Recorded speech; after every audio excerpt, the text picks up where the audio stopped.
And we welcome you to Knox Grammar School for this fixture between the Australian Schoolboy Barbarians and the New Zealand Schools, and the anthems being presented at the moment.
And on the left there, Quinn Tupaya from Hamilton Boys High School, the captain of the New Zealand Schools team.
So welcome to this live telecast on Rugby.com.au from Knox Grammar School. And this is the fixture between the Australian Schools Barbarians and the New Zealand Schools team. The New Zealand Schools had a 50-point victory over Fijian Schools last Thursday here at Knox. And the Barbarians took on the Australian Schools team in a warm-up match and led early, but then the pace and the fitness told for the Australian Schools team as we prepare for the haka. And a special treat, because in commentary we have the Wallaroos captain and also Olympic gold medalist Shannon Parry. And Shannon, I'll get you to come in after the haka. This is always a special moment, but great to have you on board. Thank you.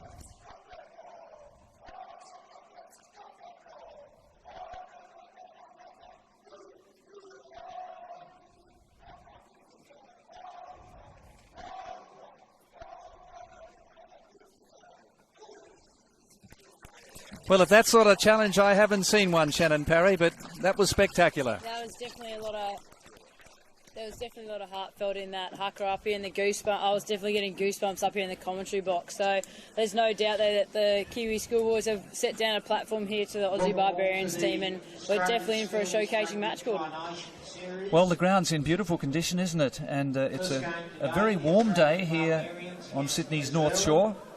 And that's the railway line in the background, so you'll see trains going by, and sometimes the train drivers stop if they're rugby fans, so the passengers can have a look at what's going on. But the Australian Schools Barbarians will be running from our right, and they're taking on this crack New Zealand team, which beat Australia in the Trans-Tasman Challenge last year. But Australia got to 22 all in that game, and then New Zealand got away in the closing stages, but it was a very competitive match. And players from all over Australia representing the Australian Barbarians. So it's a real showcase. And our referee is Lincoln Stollery, and the match is underway. And immediately New Zealand in possession here through Toala.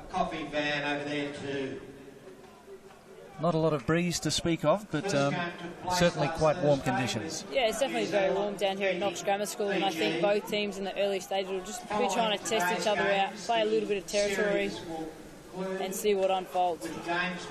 Strong work here by Oliver Barden, the Australian hooker, and we're on the 10-metre line. Taken up there by Joey Walton. Egan 6. The big loose head prop for Australia. And there's a good clean out, but slow ball coming. Following the games, there'll be a test luncheon. Early breakdown penalty then for the New Zealand Schoolboys. Yeah, the New Zealand Schoolboys, they're putting them on Australian Barbars under a lot of pressure there. They're getting up off the line nice and hard, and they've just forced that turnover. You think they've been looking to kick to the corner, build a little bit of possession down this end in the early stages. Well, that's a mighty kick, and it's taken play just inside the 22. So that breakdown area has been very much a focus for the Australian women in 7-a-side. It's such an important area, and it's make or break, and it's certainly going to be that way today. Yeah, it definitely is. As you said, it's a vital part of the game. It's very crucial in 7s, and as much as in 15s here, as the Kiwis have an early attack inside the Australian Barbars 22. Whaiana Nuku, who scored 3 tries against the Fijians. And strong running here by Punivai. And there's an early score. He was just too big and strong, wasn't he? There was definitely a bit of a try time in his eye there as he took it in. There was nobody stopping him from that close to the line. But Australia's got to get their defence sorted in this early stages of the game. The first 20 minutes are vital in this clash. Well, just a totally shell-shocked Australian team. Defence was drifting, but some hard straight running there. And it looked to be the big number 13, Isaiah Punivai from Christ College. His hero's Jonah Lonmu, and I tell you what, he did a pretty good Jonah impersonation there. No one was stopping him there, Gordon. Straight and direct. No one was going to stop him from 5-10 metres out, that's for sure. This is Danny Toala from Hastings Boys High. What a sensational year for Hastings. Shannon, they won the National Secondary Schools competition down in Hamilton Boys High in the Super 4, which was the top 4 teams in the country in New Zealand. And 9 Hastings Boys High School students made the expanded New Zealand school squad. So 2/3 of their team, phenomenal performance. And that's a lovely kick. So 7 points to 0 in favour of New Zealand schools.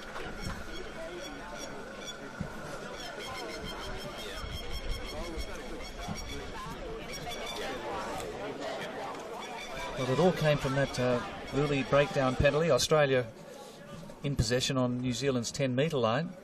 They got the penalty, and that penalty kick, the touch finder, gained about 45 metres. It was a beauty.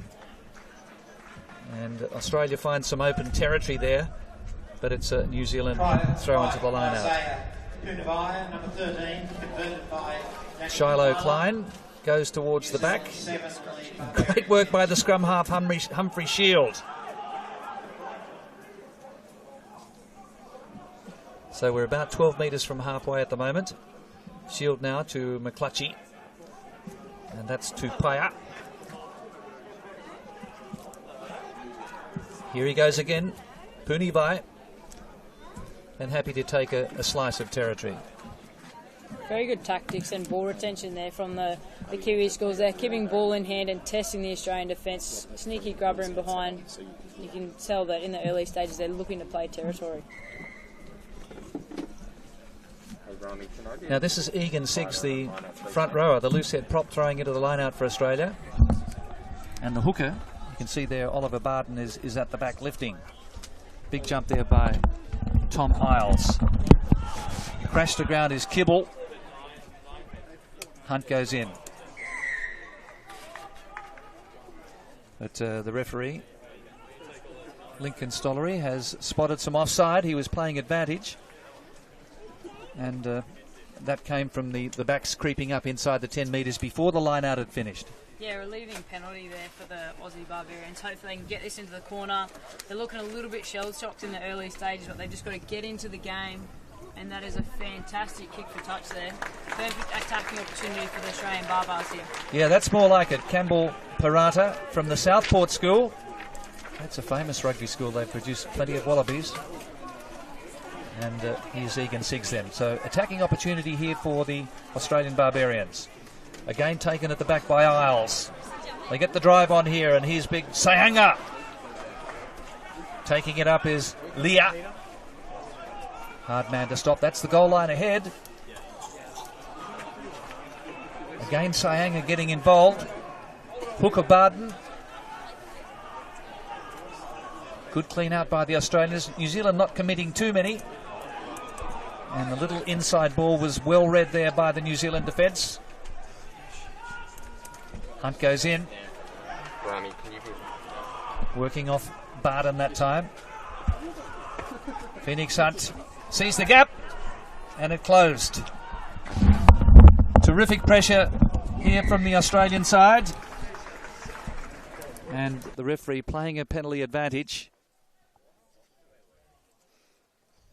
Fantastic work there from the Australian Barbarians there. They've built pressure. Looks like they're just starting to get into their straps and into their processes and policies. So look to kick to touch here again.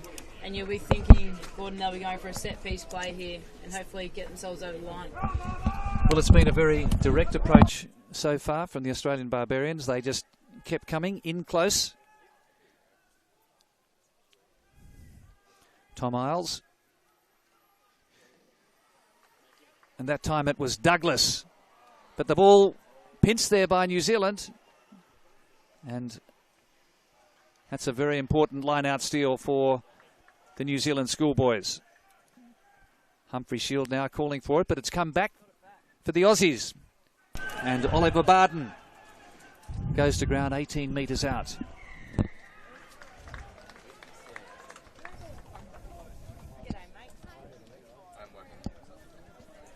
And I think they're going to take a shot for goal. They've been able to build a lot of pressure there, the Australian Barbars, and I thought they might go for the corner one more time, but it's all about points, and when you get down this half of the field, you need to make sure you come away with points, and they've had 2 decent cracks, and it looks like they're going for post now, so hopefully the number 10 here, Parata, can get the Aussie schools on the board. Well, a little bit about Campbell Parata. I mentioned the Southport School and their great heritage with Australian senior Wallabies. Rob Simmons, Nathan Sharp, Nathan Gray, Matt Rogers, Tommy Lawton, Scott Higginbotham, James Slipper.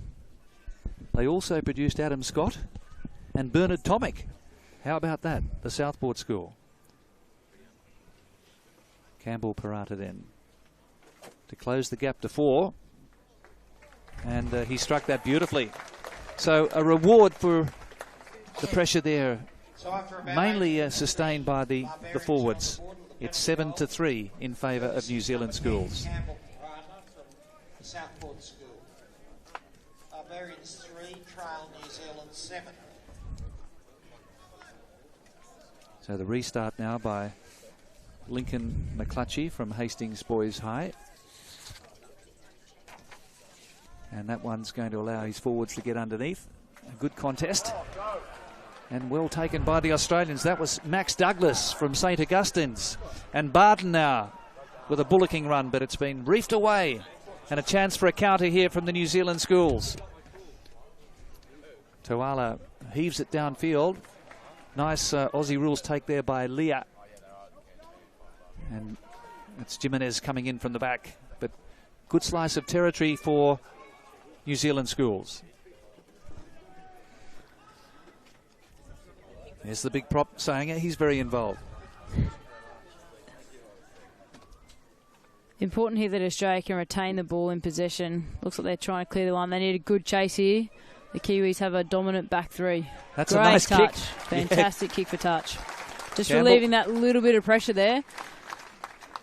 That was Campbell Parata. Fantastic kick there. On a little bit of pressure, slightly on the back foot from the Kiwis, but they've managed to get themselves out of trouble. We've seen a couple of beautiful touch finders, haven't we, so far, by the Australian team, which has put themselves in a good attacking position. Now, Shiloh Klein from St Andrews College, also a volleyball player. Oh, they've got it off the back. And that one's gone right over the back. Strong clean out by Cullen Grace. That's Tupaya. Lovely offload. Supported there by Southall. Shield goes in. And here's Toala. Strong defence though by the Australians. Good low textbook tackling at the moment. But they've worked it over the 10-metre line, Australian territory. Va'ai. Probably the tallest man on the field. He pinched that line out down near the 22-metre line. Australian line speed very good. Tapsell came up quickly. And strong work here by Lincoln Smith. The ball was knocked on. Referee playing advantage. Osborne hard on the ball for Australia. Humphrey Shield. Found some space. Jimenez back here now. And very good pressure from New Zealand. He's gained only about 10 metres. Looks like that one's been touched on the exit there from the New Zealand Schools. So Australia, again, they'll be looking to clear their lines. Well, New Zealand with a stunning beginning to this game, with a try to their big number 13, Punavai. But Australia have settled now. It looks as though they've got rid of some of those cobwebs and the nerves. And they're starting to get into this game as Kibble takes ahead just outside the 22.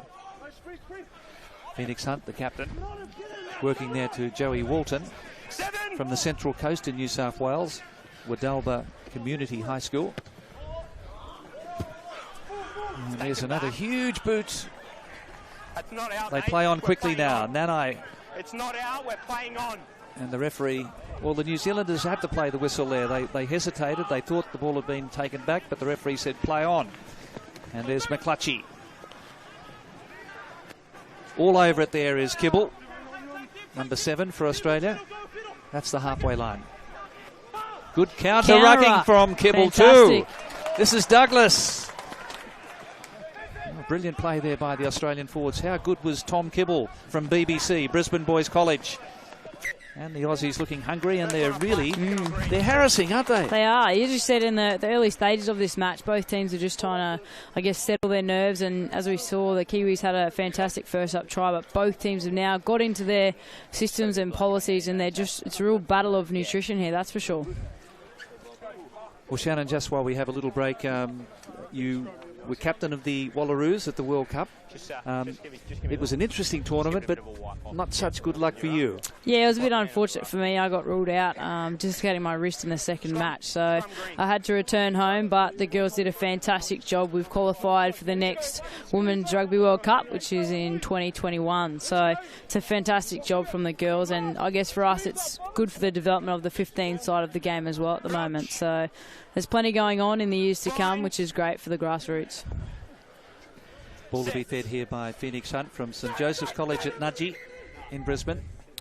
I think this is the first scrum of the match. We've had 2, Gordon, so both teams will be testing each other out. Here we go, guys. A bit more body height here from you, please. Yeah? A little bit more body height from you here, please. Yep. We need to get your shoulders and your heads up above your hips. Well, the referee, you must say, has done a nice job so far. He's been understated, but he does need cooperation in these scrums. New Zealand with a much bigger pack. Set.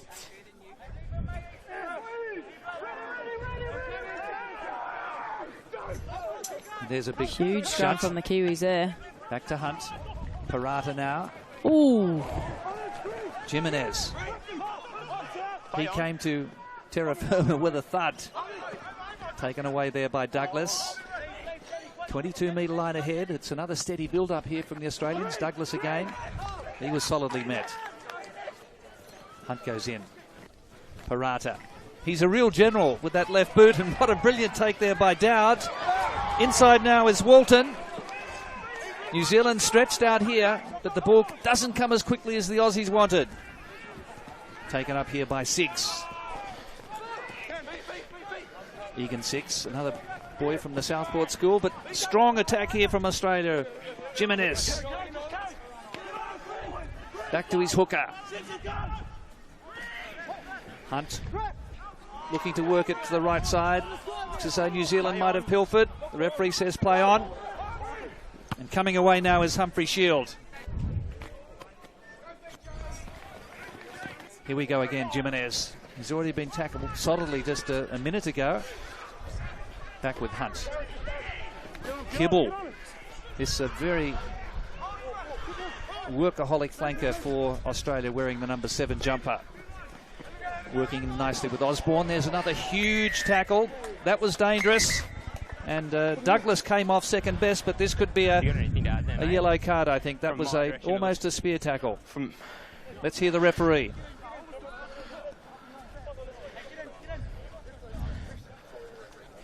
So from my angle, it looks like number 5 has driven the green player past the horizontal.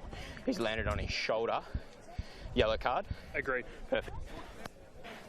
Just number 5, please. Yellow card? Yeah, he's driven the player past the horizontal, and the player's landed on his shoulder. Once you go past the horizontal, it's a yellow card.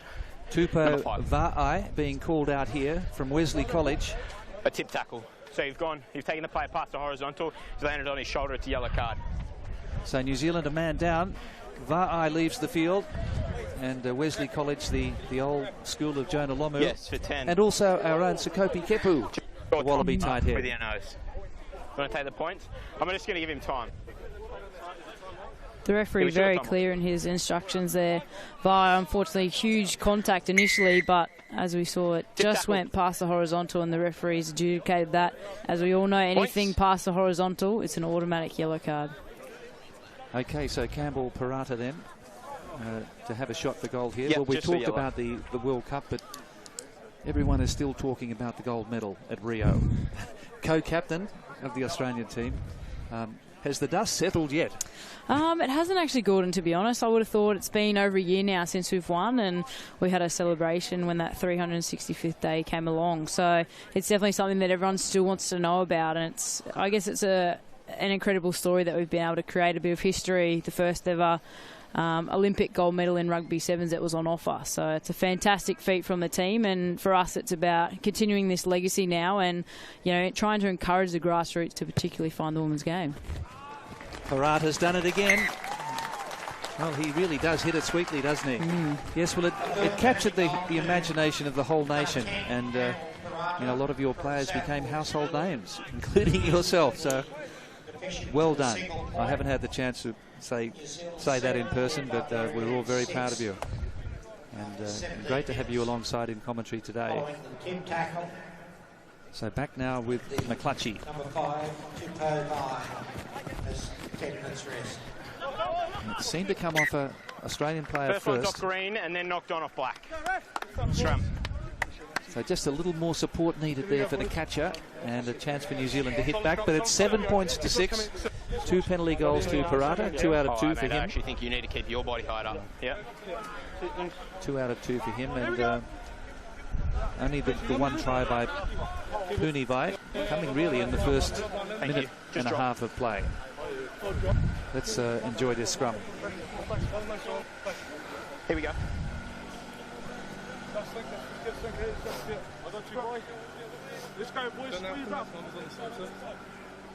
Let's set up, please. Remembering here, the New Zealand team is down a second rower, so they'll have to reshuffle their squad, their pack, I should say, and see if the Australian Barbarians can put on a little bit of pressure here, playing against a 7-man scrum. Let's come up, please. Let's bring it over here. A little bit patchy for you there. Well, there's a very big tight head there from on bind. Melbourne Grammar. Yep. Same here, please. More stability on bind and holding our body weight up. Clear? And Oliver Barden is from Brighton Grammar, so we've got 2 Melbourne boys in the front row for the Australian Schools Barbarians. Bind. Set. Australia packing in just 7 as well. Stay bound. And coming away here is 7. Shield.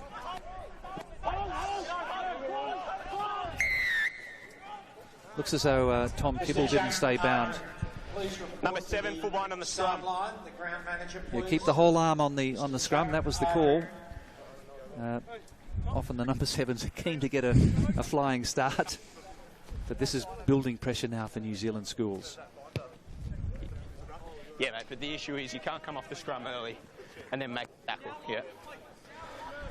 Yeah, as you can see there, the referee said to Kibble there that he can't come off the scrum early. All breakaways are trying to get that pressure onto the number 10. He's just got away a little bit too early there. Strong jump there by Cullen Grace from Timaru Boys High. And this is a promising driving maul here from the New Zealand Schools team, but Australia's managed to stun it.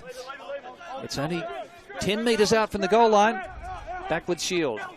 Now McClutchy.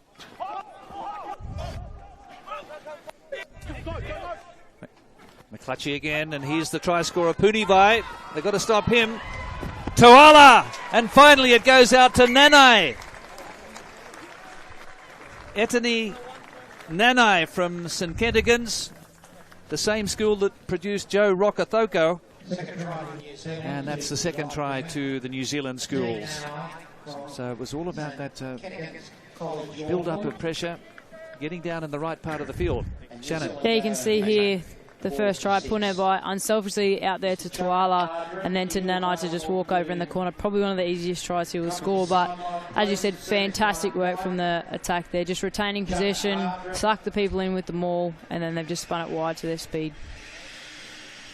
Yeah, the Australian outside backs there committing themselves initially too early in that tackle. Lincoln Smith from Marist College sort of launched himself, but the tackle was easily evaded, and then Australia was in trouble.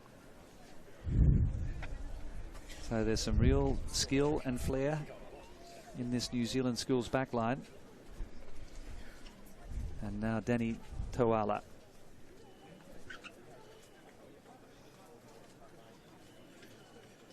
This to give the New Zealand Schools an 8-point lead, and we're in the 22nd minute. This one's right on the touchline though. It's a beautiful kick. Wow. How good was that? Sensational kick there from the sideline with a slight breeze as well, but that did not even look like missing, Gordon. Straight over the black dot. Well, I think Bowden Barrett would be proud of that one. About 13 minutes left, first half. Yeah, 35 minutes each way, so just over 13 minutes remaining in the first half. Campbell Parada goes shallow. Douglas is there. Oh, he does well, doesn't he? Oh, and then lost lucky. it. Advantage black. Knock on off green. Comes back in for the tackle. Quickly cleared by Shield. McClutchy's calling for it. 10 from halfway. Nice work there by Phoenix Hunt, the Aussie Schools Barbarian scrum half, but there's been an infringement spotted here by the referee. That's the 10-metre line, New Zealand territory. McClutchy in behind. No advantage. Coming back for the penalty here is 9 Number 9 offside. for Australian, number 9. Phoenix Hunt there, just jumping the gun a little bit there on Shield, giving away an unfortunate penalty. You'd think the Kiwis put it into the corner here. A bit of time, mate. We've seen how dangerous they've been, and it looks like he's just checking to see if his sin bin player, Vai'ai, is coming back onto the field. He's got about 2 or 3 minutes to go in the sin bin. Has he made touch? No, he hasn't. Well, back here is Jimenez. Oh, they're going to run. See, now it's Lincoln Smith. Yes, he seemed to hesitate. He was in a couple of minds, wasn't he? And the ball's there for New Zealand to counter-ruck. And they do it very effectively. They've done very well there, New Zealand Schools. Taken away by Whainganuku. And now back with Shield and McClutchy. Koala's there, number 15. And this is Max Dowd. Just 7 metres out from the goal line. New Zealand putting that little kick in behind on a couple of occasions. It's all getting a bit messy. Lost forward. Lost forward off black. Scrum, green ball. As you see there, the Australians probably putting themselves under a little bit of extra pressure there. They probably should have cleared their lines, set the line out, but they chose to run. And they've got themselves in a little bit of trouble, but there'll be huge pressure on this scrum here. You're going to have to get that cleaned up, mate. You've got a lot of blood on you. And looks like we've got a little bit of a blood bin here. Blood replacement coming on. Yeah, this is Lachlan Osborne from Canberra Grammar. Yeah. Are they allowed to touch a half? Or? Well, in that instance, the counter ruck has come into you. Counter ruck, yeah. Yeah, so they're just blasting the counter ruck. Oh, nice. But in your instance before, where you've come through offside, you're not allowed to do, yeah. Thank you. You can see there Phoenix Hunt just questioning where the Kiwis came from there, but they came straight through the ruck. The referees adjudicated that, but they've knocked the ball on, so Australia's got the scrum feed. Now that was Tom Kibble, my apologies, not Lachlan Osborne. Tom Kibble from BBC with that blood bin. Shouldn't have got that wrong. He's been outstanding so far. Thank you.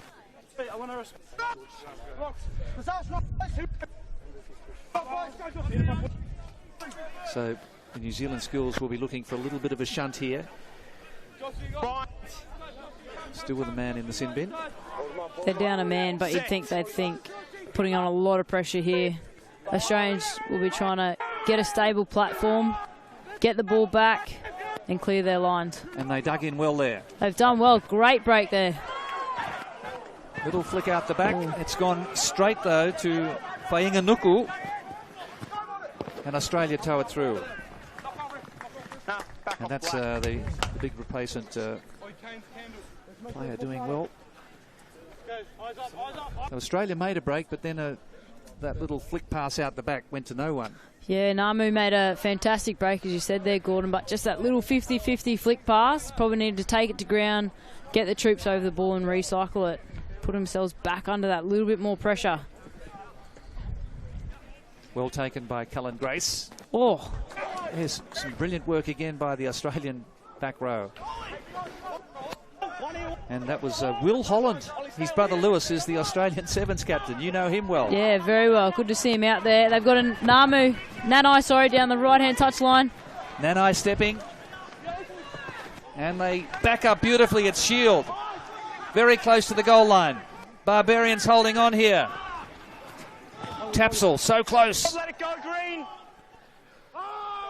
Nguamu managed to hold him out, but it really looks a matter of time now as the big number one, Pattaya, just half a metre short.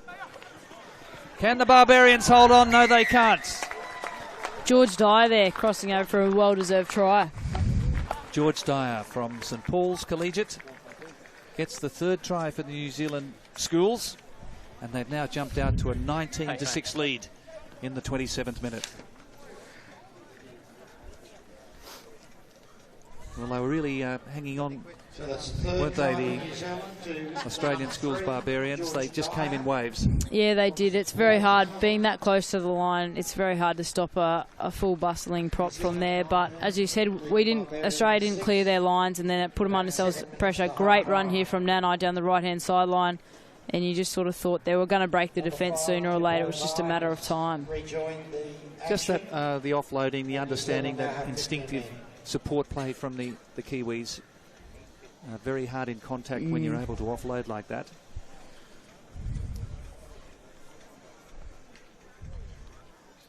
So this outstanding goal kicker, Danny Tuala.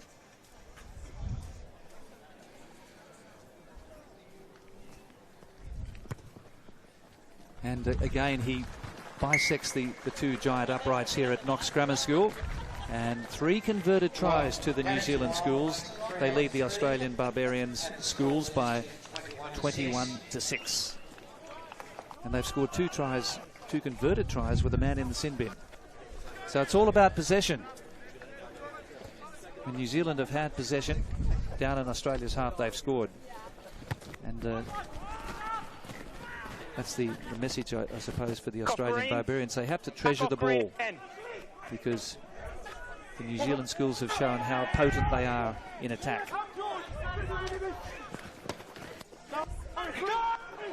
Strong work there by Oliver Barton.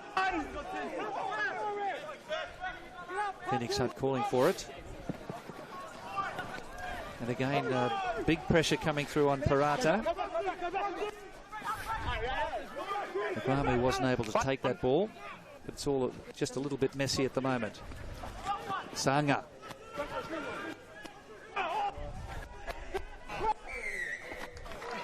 There's bodies all over the place. Stacks on the mill. And you play the ball. And the problem for New Zealand there, they weren't on their feet playing at the ball. You can see New Zealand's very much pressing at those rocks time with Pattaya and Klein trying to get that turnover and get themselves back in possession. But just unfortunately getting off their feet there.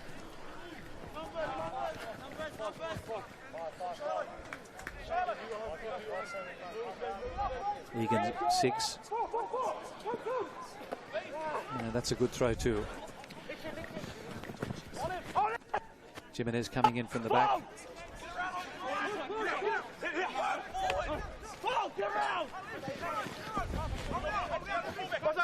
This is a more measured build-up by the Australians, but that New Zealand defence is up quickly. And almost pilfering. Still there for Australia. Lost forward off Black. Like a piece of soap at the moment. Referee playing advantage for the loss forward. But New Zealand really hard on the ball here, aren't they? Still advantage, Green. Still Number 7, for the knock on.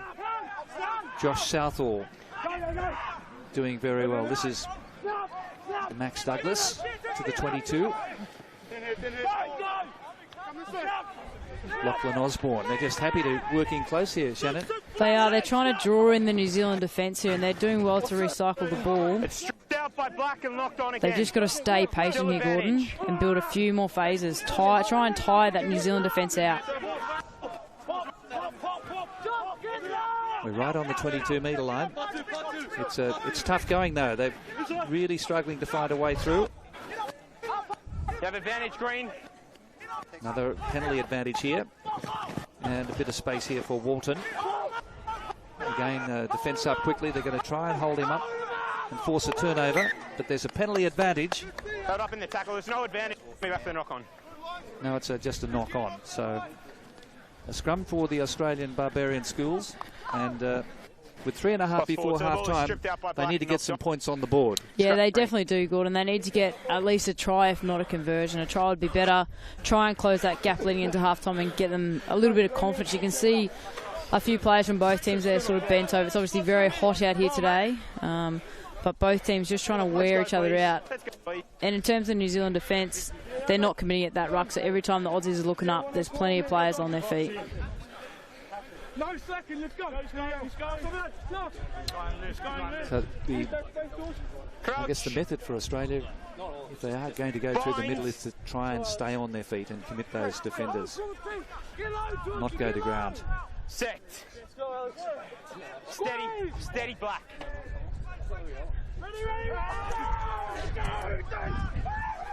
Hunt clears it to the winger coming in there, Viliami Lia. We're now inside the 22. Hunt ran into a dead end. Hard on the ball there was Tupaya, the first try scorer. That's Osborne.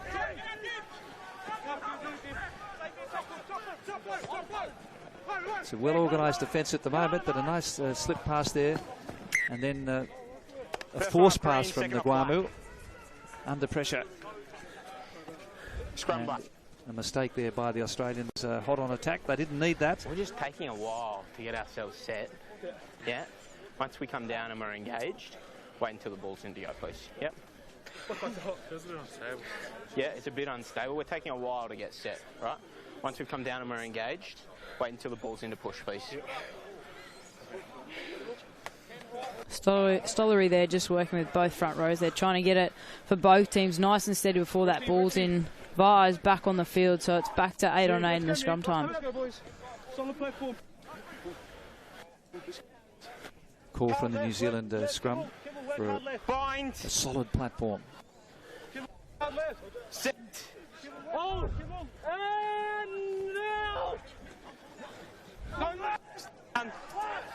Well, there's a chance here for Shield.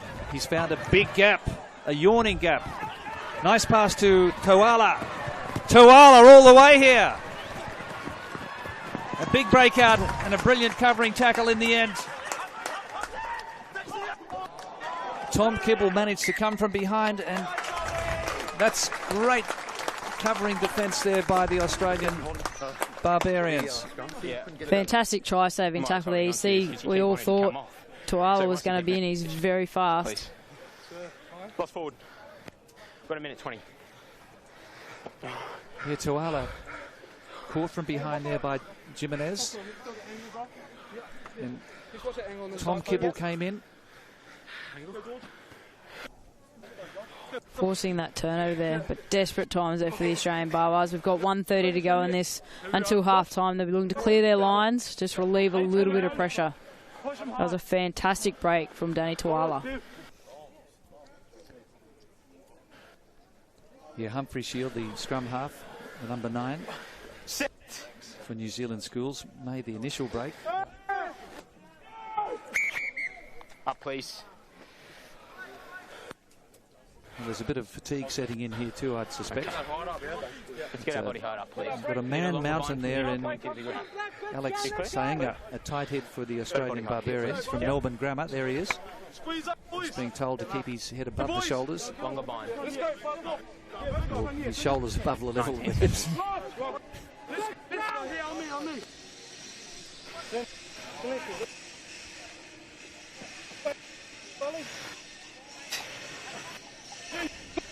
Just seconds remaining, so important Australia gets a secure scrum ball here. They've got a little shunt on. Nguamu, the big number 8, nicely away. Strong break here by Jimenez. Stepped beautifully and over halfway. But then they just push the pass again and throw it away, and this is dangerous. New Zealand on the counter here. Tupaia has gone straight through the middle. And what an offload there. And it's the big lock, Va'ai. Va'ai, fantastic. Tuko Va'ai from Wesley College. And there's some brilliant counter-attack, which is the trademark of New Zealand teams at senior level. Australia made a nice bust through Jimenez, but they've been punished. They have been. They forced that pass, and then, as all Kiwi teams do, they spread it wide to the space early and let someone have a chance. And you've seen here, fantastic break there. And all good second rowers, and Prop should be trudging up the centre of the field. And Va'ai, he's got himself a meat pie for his yellow card offence earlier in the match. Well, we'll need a meat pie at half-time, I think. Quinn Tupaia, the number 12, the captain for the New Zealand Schools, showed some a second gear there when he made that break. He really put the foot down, and mistake from the Australian defence, but a fourth converted try for the New Zealand Schools, and Danny Toala converts. New Zealand 28, Barbarians 6. For Barbarians, and Va'ai, the big second rower, getting that fourth try. So a pretty impressive performance from the New Zealand Schools in that first half. 4 converted tries in these hot, oppressive conditions at Knox Grammar School. 28 plays 6 at half-time. We'll just run through the scorers for you. Punivai, Nanai, Dyer, and Va'ai, the second rower, with the try scorers, and Toala with 4 conversions, and Parata, 2 penalty goals for the Australian Barbarian Schools. Half-time, it's 28 points to 6 in favour of the Kiwis. And alongside me is Shannon Parry, Olympic gold medalist and captain of the Wallaroos. Well, what did you think of that first half? Yeah, it was a fantastic first half. We saw the initial stages, both teams trying to, I guess, find their feet and settle down a little bit. And we saw that the class of the New Zealand backline, they're very electric. So into this second half, the Australians, they've got to just hold on to possession, build some more pressure, and things will open up. But they've just got to be patient in this second half, Gordon. Yeah, well, they're being spoken to here by Brad Gill, who's the Australian coach from Newington College. There's only one boy from St Joseph's College in Sydney in the Australian Schools squad this year, which is quite surprising because they have produced 100 Australian schoolboys. Isn't that amazing? Wow, that is fantastic. St Joseph's stats. College at Hunters Hill. Rugby's over 100 years old. But Dylan Dowling, the scrum half, on the bench, is the 100th schoolboy from St Joseph's College. That's pretty amazing. Yeah, so what, just looking at and trying to analyse what the Australians have to do, clearly their first-time tackles have to be made and try and contain this rampaging New Zealand attack. Yeah, I think in defence, Gordon, they've got to not overcommit at the ruck. They seem to be putting 2 and 3 people in to make that initial tackle, and they're finding themselves short. So huge emphasis on defence, making sure they're manning up properly, and then getting their line but pressing together, not having any shooters out of the line. So huge effort in defence, and then in attack, they've just got to be patient. They've got to be patient, build phases with the ball. It's not about scoring on the first phase. It's about building phases after phases after phases. The Kiwis will tire out, and then they've got to take that front foot ball. Yeah, I think we saw 2 or 3 times there an unnecessary pass to try and keep the ball alive, but just a little bit more composure in that situation can really pay dividends for the Australian. We've seen them break the line. There's no doubt that there's holes out there in the Kiwi back line, but the Australians, as you said, they need to be patient. They're making that initial break, get the numbers to the breakdown, secure the ball, and then just play phase after phase. They've just got to, treasure that ball. Rugby's all about being able to control the game and being able to build those phases, and that's probably something that they haven't done well in this first half, and they'll be looking to correct that leading into this second half. Now tell me, the Australian gold medalists, the women's sevens team, they've done a lot of touring around the country. What's the impact been, with young girls particularly wanting to take up rugby sevens? Yeah, it's been fantastic. The girls, we headed out to the southeast corner, out to Roma and Toowoomba, where we have a lot of our girls are from. So we went out there and spent about a week out there touring around to schools, getting amongst the community. And I think we're very much unaware of how big an impact we've had on the Australian schools, and in particular the girls that are coming through in those remote areas. And for us to be able to give back to the community, whether it's running a coaching clinic, speaking at schools, it's fantastic for us to be out there and encouraging those youngsters to be a part of rugby sevens. And there is now a significant pathway for the girls to go through. They can play schools. We've now got the Aon University Sevens comp that started as well, and that's leading into being a part of the Australian national women's team. So we've been very lucky with what we've been able to achieve off the back of the Olympic success, and I think we've seen that with the participation rates, particularly in women's, increasing tenfold. So we've done the work, we've got to keep doing it and keep promoting rugby sevens. And those kids are out in those remote areas. I mean, looking at the Melbourne Storm, Billy Slater, Cooper Cronk and Cameron Smith all came from North Queensland. They were in the under-13s together, apparently, in the same team. Jeez. And so it just shows you what is out there and the opportunities there and the pathway. And clearly you've seen a lot of indications that kids out in those country areas really want to get involved. Yeah, there definitely is. We've probably got 4 or 5 girls just simply out of that Toowoomba Roma region. So there's definitely a good stock of footy players out there. And for a development of our program, we need to offer the sport in terms of rugby sevens and Viva sevens, these modified programs, to everyone across Australia in those remote communities, and get girls playing rugby sevens. We want 5-10 years time, we want everyone to be playing rugby sevens, not having the option to be able to choose cricket or soccer or whatever. We want them to be the first choice to be playing rugby sevens. So we're starting to build a legacy, and we hope to continue that on and be role models for that next generation of players coming through. And looking at this Australian schools outfit, we've got the Australian senior schoolboys taking on Fiji Schools after this game. It'll be on Rugby.com.au, streamed live. Patrick Folks will be calling that game for you here at Knox Grammar School on Sydney's North Shore. But one big difference between New Zealand schools and Australian schools is that the New Zealand schools movement is under the umbrella of the national body. And clearly that's something that's got to happen in Australia. I think moves are taking place at the moment so that we don't have this splintered arrangement and different factions working against each other before we get a proper pathway through to the national team. It's pretty fundamental stuff, isn't it? It is. You know, you can see how critical and clinical the New Zealand team is here, and you think if we can have that in Australia, have the development and the pathways all under one umbrella, everyone's filing through the same systems. And, you know, for rugby in general, we've got to get it in the public schools as well as the private schools and get as many players as we can playing to not only bolster our grassroots, but that's going to produce more Wallabies, more Sevens players down the track. So for us, it's about getting, I believe, the game into both public and private schools and encouraging kids to play and show them that there is a clear pathway to the top to be a Wallaby or to be an Olympic Sevens player as well. I think that's a great point you make there, and the state school system has so much, obviously, talent out there. The first Australian schoolboys team that went to South Africa in 1969, there were 11 boys from the state school system, the rest were private schools. So 11 of the 25 were from the state school system. I look at the Australian school squad at the moment, I think there's only 2 or 3 from state schools. So there has been a huge shift towards the private schools. And I guess a lot of state school boys with ability get scholarships and go to the private schools. But there's a huge reservoir of talent, untapped for sure, out there in the state school system right around the country.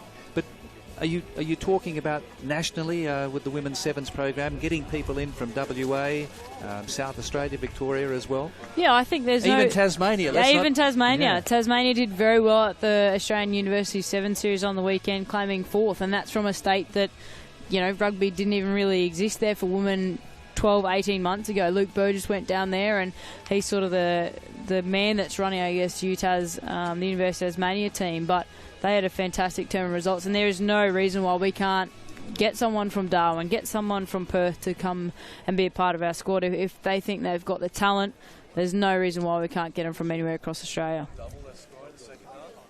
Well, it's also great to see the fathers of famous fathers out here today. Owen Finnegan, Mellon, is just down there in front of us. He scored that try in the World Cup final against the French in 1999, the clinching try. And I ran into Mark Bell as play's about to get underway, the former Wallaby hooker. His son is playing prop for the Australian schools team this afternoon against Fiji.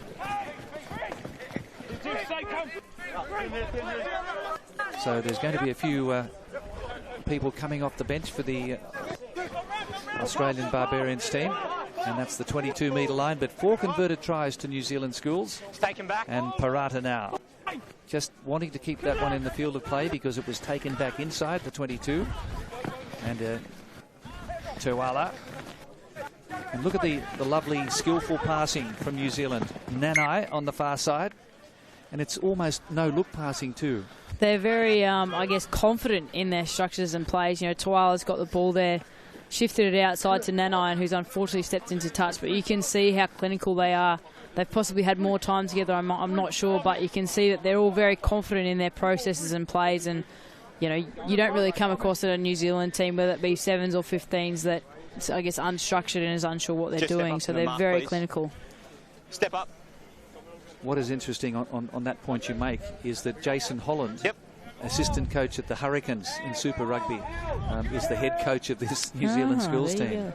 So there's a nice bit of work by Va'ai. He was a try scorer, won the line out, then flicked the one-hander out the side. Cleared by Shield. This is Pune Vai. And now Fainganuku, the big number 11, who was on fire against the Fiji schools with his hat-trick of tries, but just ran out of space there.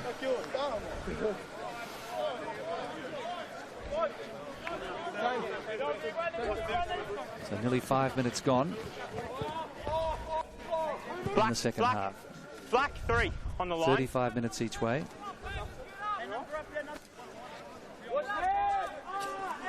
Flanders, number 8 for New Zealand, wins it. Pinching Australia's ball, he read it beautifully. Strong run here from Tapsall. 7. Nice low tackle by Nguamu. Number 7, you're off your feet. Must be on your feet to play the ball. Vice Captain Tom Kibble, who's been in everything so far. And this is a gift 3-pointer for a kicker of the stature of Danny Tuala. I think there, Kibble, he sort of got caught at the ruck. He thought he had hands on, but the referee did give him 2 warnings. He said number 7, number 7. So he's just got to... That's what I felt, it was timing. So the referee is talking about the jump there at the line out. That's 2, I guess, errors in the Australian line out that they've had there. So they need to make sure that they tidy that up come the next line out time with Tuala about to take the conversion. You'd think he probably wouldn't miss from here.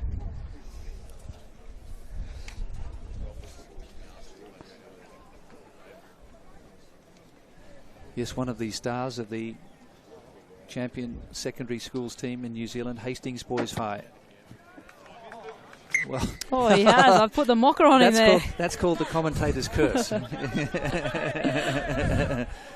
This is good. This is a good learning curve for you. Yes. Don't worry. Every commentator's made that one. That's his easiest kick all day, straight out in front. So New Zealand now working through McClutchy. That's a nice little chip over the top, looking for Whainganuku. And Australia come away powerfully.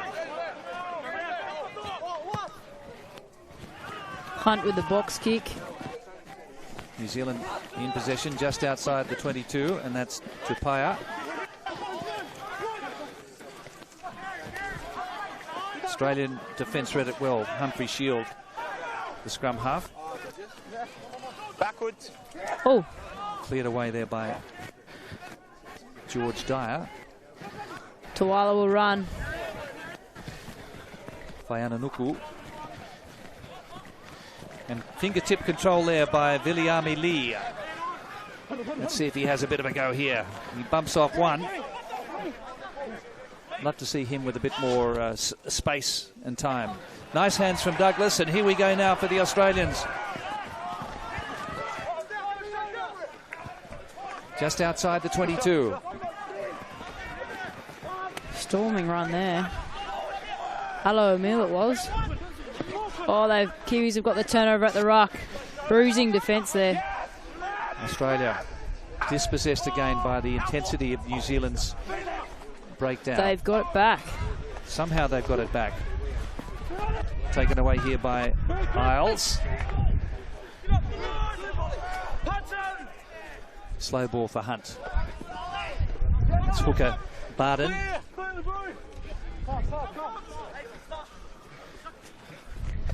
Now Parata. Ball outside to Walton. 12. Skipper wanting players down this short side. Six tried to turn it back inside but has lost it. Heavy breathing. And a good wrap up here by Flanders. Coming out for New Zealand. So they were just more focused at the breakdown and looking for another breakout here. Whainganuku. And he's well met there by the cover. Viliami Leah, number 14. And also coming across from the left wing, Max Dowd. Joe Walton also there. No change to the halftime score. We've had nearly, just on 9 minutes of play in the second half. Shannon.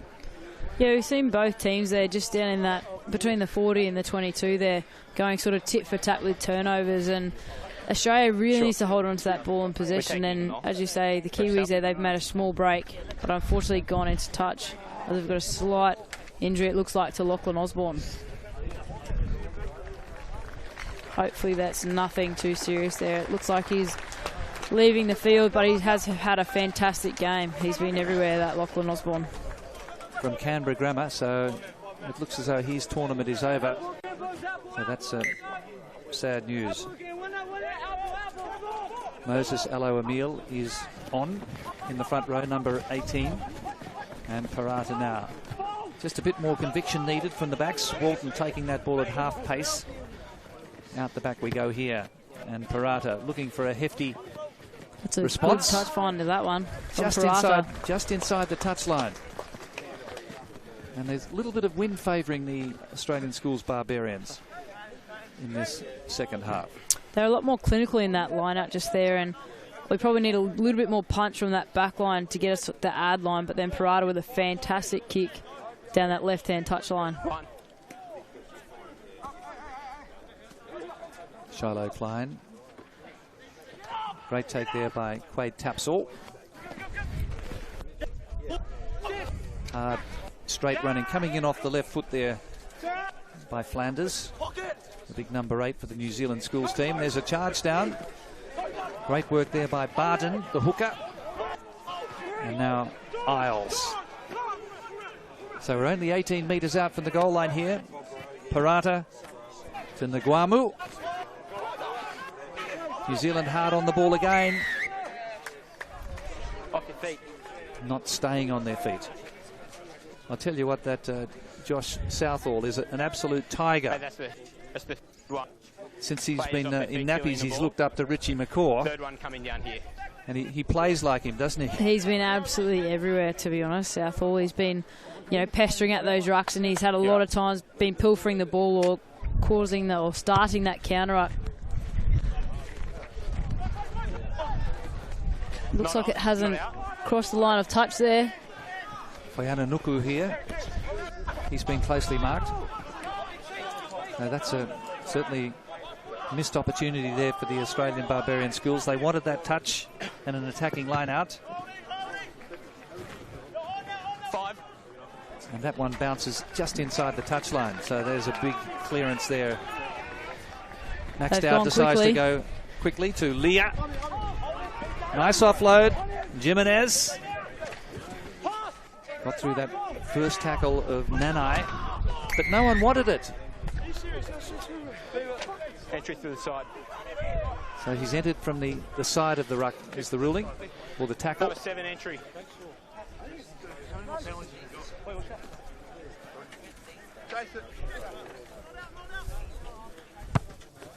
28-6 was the halftime score. Thanks, mate. And we're down to the 22. New Zealand Schools with their 4 converted tries in that first half.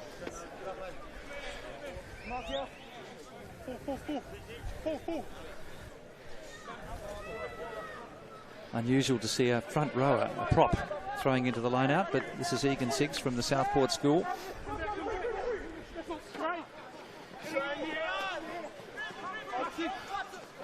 Taken there by Kibble. And now Siggs still going. That's a strong run from him. Moses Aloha-Emile. Boy, he's a hard man to stop. He's holding on for dear life. It's there for the Australians. Can they get their first try here? It's a little overlap. It's been dropped though by Smith. Picked up by Tuala. That was a great opportunity. They had plenty of numbers there. They've got numbers again here on the right-hand side. Waiana Nuku now with the ball. He's a speedster. Managed to stay on his feet. Tom Kibble came across in that last line. But they've taken it over the halfway line. He's on his feet. Kibble there, fantastic turnover. Phoenix Hunt with the grubber down the right-hand side. He's back with fly half, McClutchy. That's been touched, so everyone's onside. Oh! Big defence there from Vi. Gee, Tom Kibble knew he'd been hit that time. Still managed to get the ball back on his own side, though, so great play there.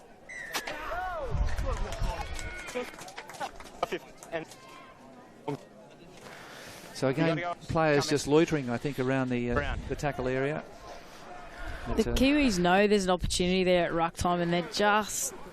I think it possibly was entry at that stage, but it was hard to resist when I think it was the prop. It was just the ball was sitting there and he couldn't resist just picking it up. Have then driven out past the ruck. They got to come around, yeah.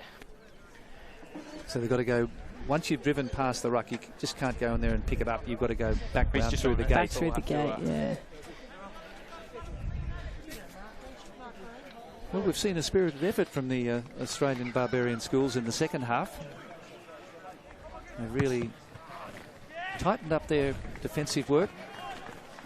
And also they've been up in the faces of the New Zealanders, and really forcing some errors. Just hold.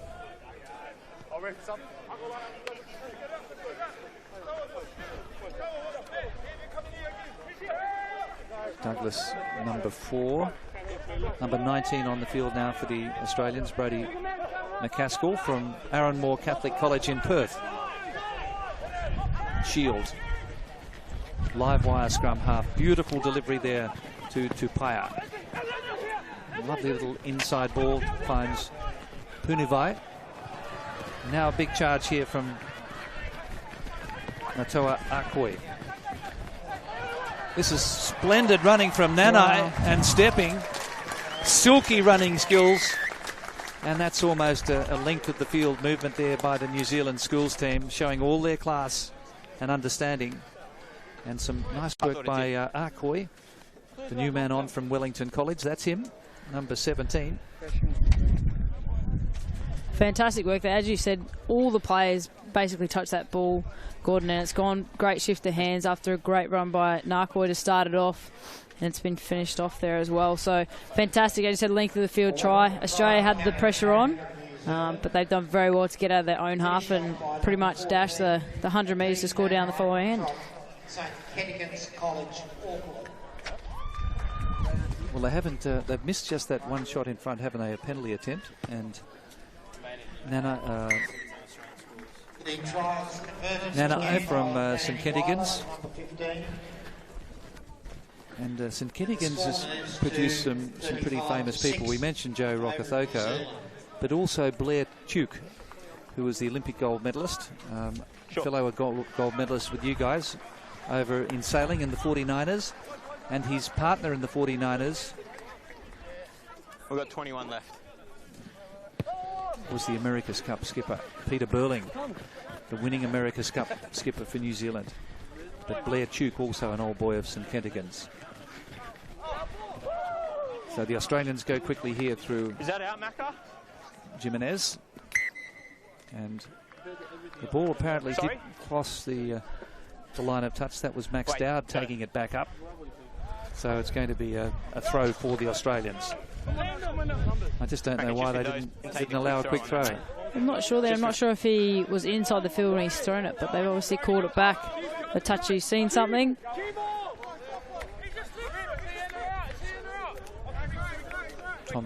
Tom Kibble just rejoining the line out, the Australian vice captain, number 7.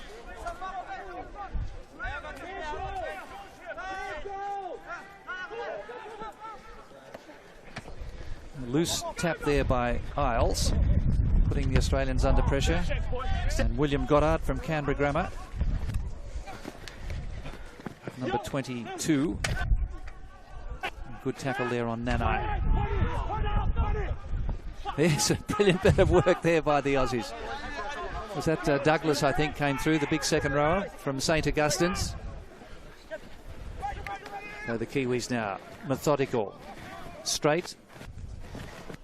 A loose pass, though, by Whaiananuku, who can capitalise here. He's a hard man to bring down. Very hard and very direct runner, that's for sure. Well, they're holding on at the moment. Shields has got caught there.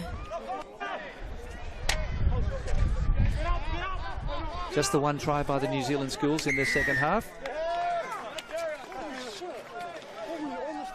Well, their discipline's being 12, sorry, Hoppy speak. Discipline being caned in the second half. The New Zealand schools team making errors around the breakdown. Thanks, mate. It's number 12 there, Tapia, caught for sealing off his own ball, just getting caught off his feet. Relieving penalty there for the Australian Barbars. Sure. 1, 2, 9 and 15. So William Goddard. Just hold, please. Wearing the headgear now at fly half for the Australian Schools Barbarians. He's had a phenomenal goal kicking record through the national schools titles. Kicked 19 out of 20. And here's a change. With looks as though Egan Siggs is going off. And Jack Winchester from Bishop Druitt College at Coffs Harbour honours the hooker for Australia. Oh, there's a nice step there by Brodie McCaskill, the man from Perth, Arranmore College, Catholic College. And then a loose pass So the new blood, the new fresh legs seem to be making a bit of an impact. Yeah, they are Shannon. making a little bit of impact. They've got to make sure that they still hold on to that ball in possession. It's been I guess, an error of Australia throughout this game, and with fresh legs, obviously brings a lot of energy. So they need to make sure it's controlled, and they execute their plays that they've been asked to by the coach. Lower, bit lower side. Yep, so we're even. Will Holland in the headgear, packing down on this side at open side flanker. Younger brother of Lewis Holland, the Australian Sevens captain. Sit.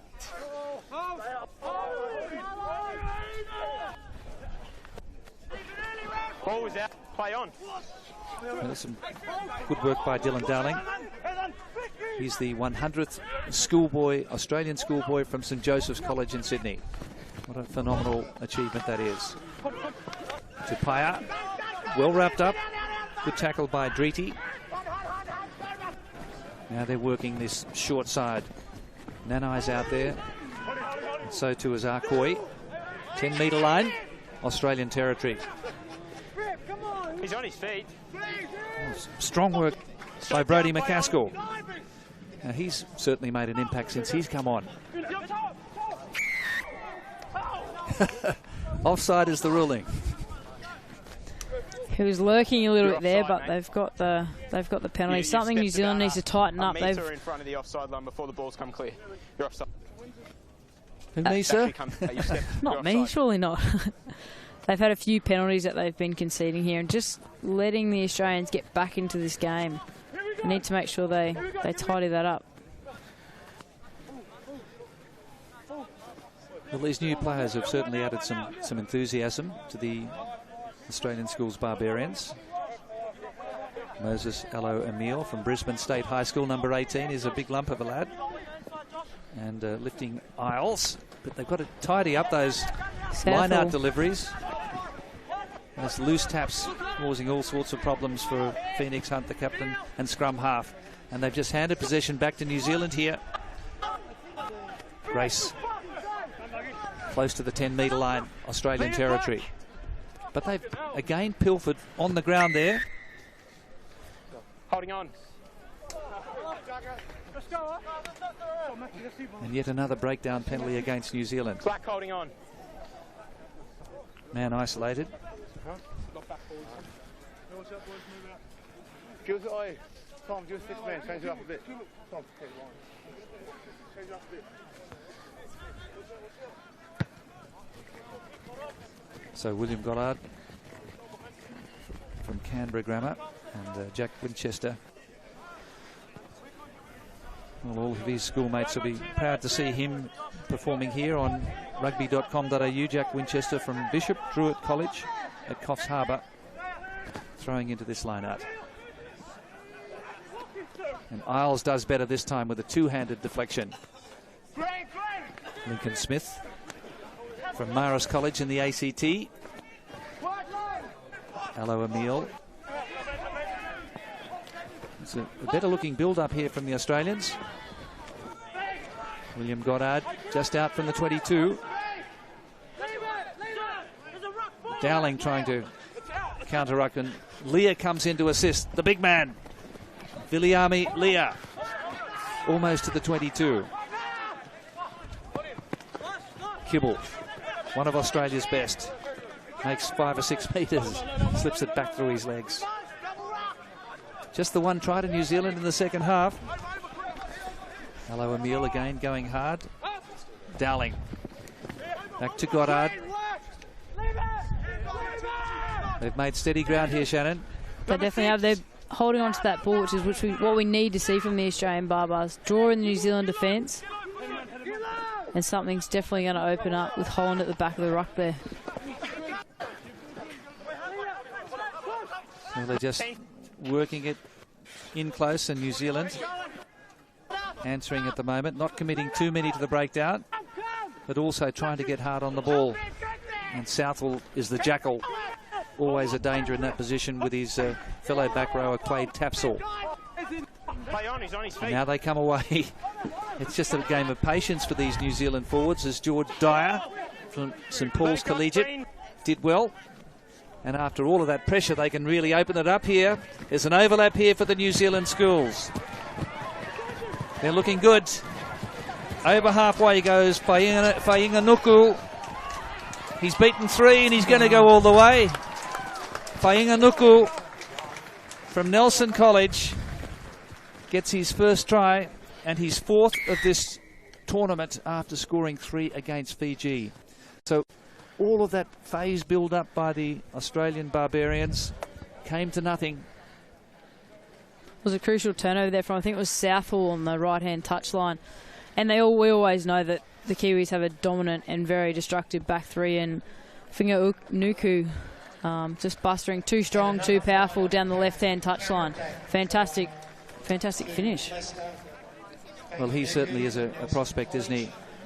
And what we have seen from him, his ability to stay on his feet and just get through tackles. He's very quick, obviously. But, he's got his right ankle heavily strapped, but it didn't seem to impede him there. So just the second try of this second half, but it was a very good counter-attack try from New Zealand after absorbing all of that pressure.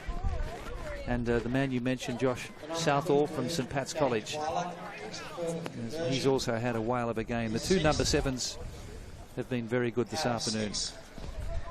42 plays 6, and that's 6 tries to 0 in favour of the New Zealand Schools. And Shannon, we might point out they're playing Australian Schools at TG Milnerfield next Saturday. And coverage on Rugby.com.au. Match to follow here is the Australian Schools team to play Fiji Schools.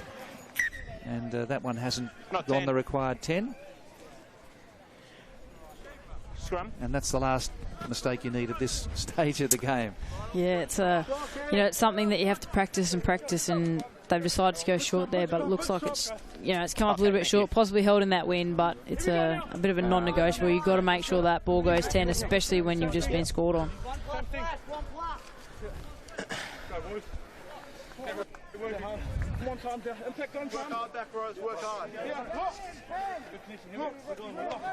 Lincoln Stollery has been very severe on New Zealand infringements at the breakdown. But the Kiwis are just so hard on the ball at the breakdown. There's no respite for the Australians.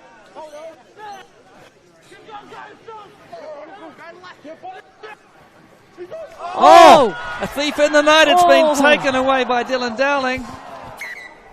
And that was a golden opportunity. Wow.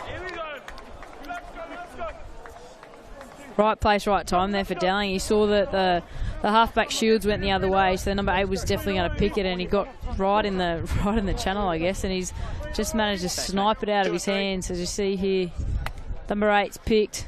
Half-he's gone the other way. He was just very unlucky. He's gone to, looks like, he just fumbled it. Unlucky. That would have been a fantastic solo try if he got over there. He was over, wasn't he? They weren't going to catch him. They weren't going to catch him from there. Dylan Dowling from St Joseph's College. Bind. Set. Australia not able to hold the weight that time. That's the penalty. Faster.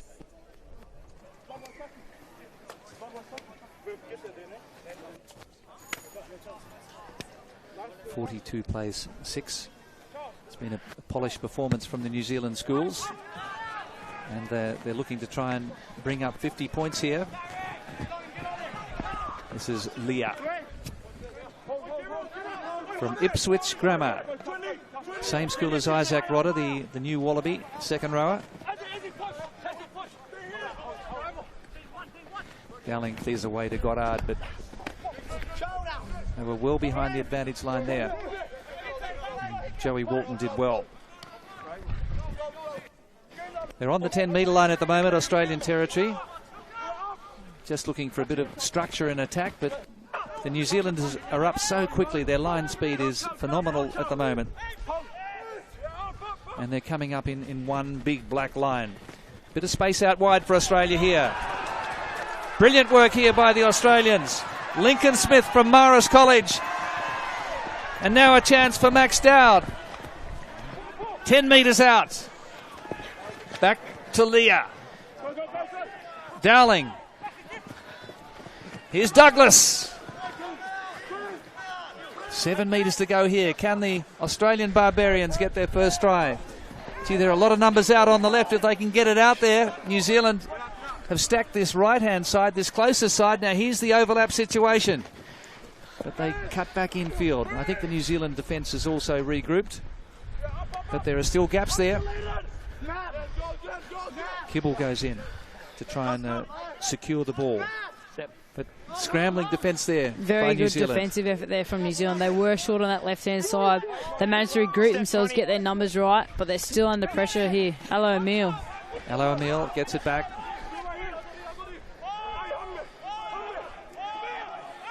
That's Kibble. Not much on for him. They were waiting for him, but he's still going. He's wriggled clear and makes 2 or 3 metres in the end. So it's a game of metres at the moment for the forwards. Isles. Jack Winchester, number 16. Hollander's in there. They're just going to try and do a worm-burning try here, I think.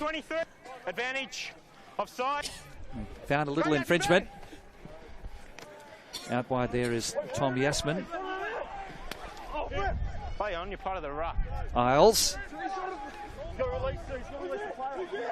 Still have advantage, Green. Well, it seems to be a bulletproof defensive ball from New Zealand at the moment. Number 23 offside. Coming back for the penalty here. As you said, the New Zealand team, they're not committing at that ruck. You could have somebody in trouble here. So this half, we probably had 4, 5 infringements to the tackle. Coming down here now, we've just had 23 again enter through the side. Next one in this part of the field goes to the bin. 23 is Sam Cooper, the hooker.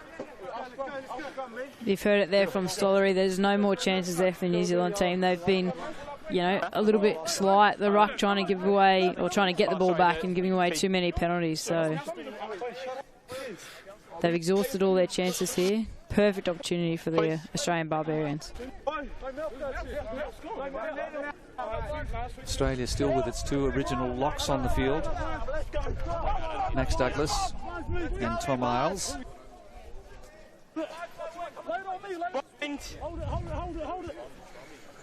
Sit.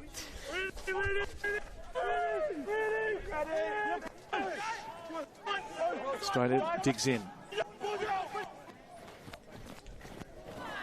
Loose play again from the Aussie backs, just lacking a bit of cohesion.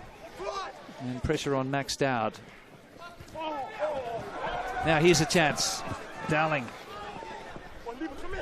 He really has an eye for the gap. And they're going to try and go through the middle once more here. They're very close.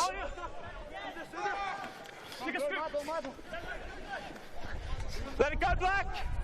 They're right on the goal line here. It's gone over dragged by Black. It's scrum. 5 metre scrum. 5 metre scrum. Still going forward. Still going forward. With momentum? Yep, with momentum. Held up by Black over the ground. New Zealand defence, they're being brutal on their trial and just trying to get up and force that turnover. They've done very well to hold the Australian Barbarians up off the line there. Step off, here's the mark.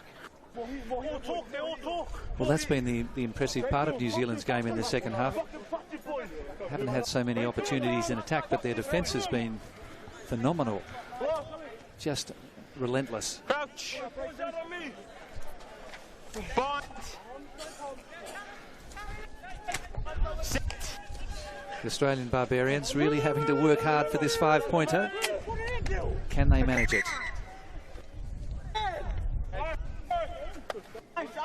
Probably inside the last 4 minutes of actual playing time. We've got to stay square until the ball's in, please. Yep. Keep our squareness. Moses Aloha Emil, number 18 from Brisbane State High. Jack Winchester, number 16, the hooker from Bishop Druitt College at Coffs Harbour. And Apanisi Driti from Griffith High School. which was founded way back in 1929. Bind. Set.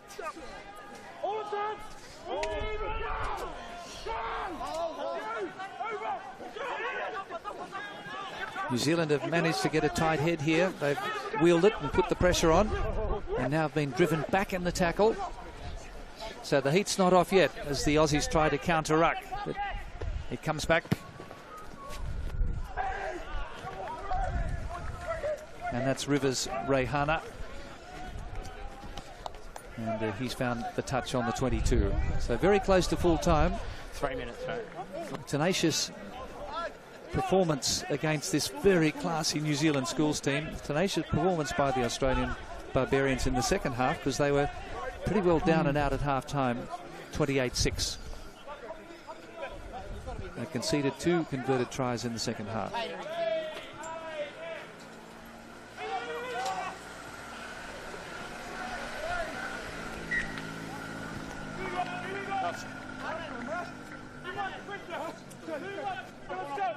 So what have been your overall impressions of the game? Shannon Parry.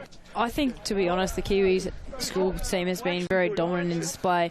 They've been very clinical in attack, but in defence, they've, as you've said all game, they've had a black brick wall. They haven't been committing at that ruck. It's giving them the extra numbers, and every time the Australians have looked up, they've been met with that black brick wall. So they've had a fantastic performance. You'd say possibly in the second half they could have been a bit more clinical at ruck time, giving away a few too many penalties. But they're a very class outfit, that's for sure.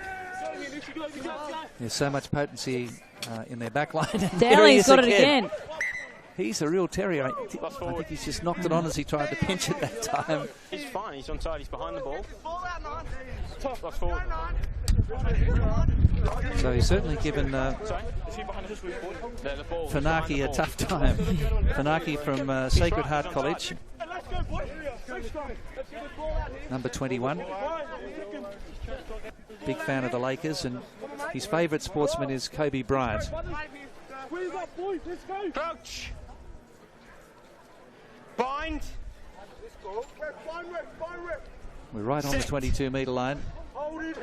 Straight, no.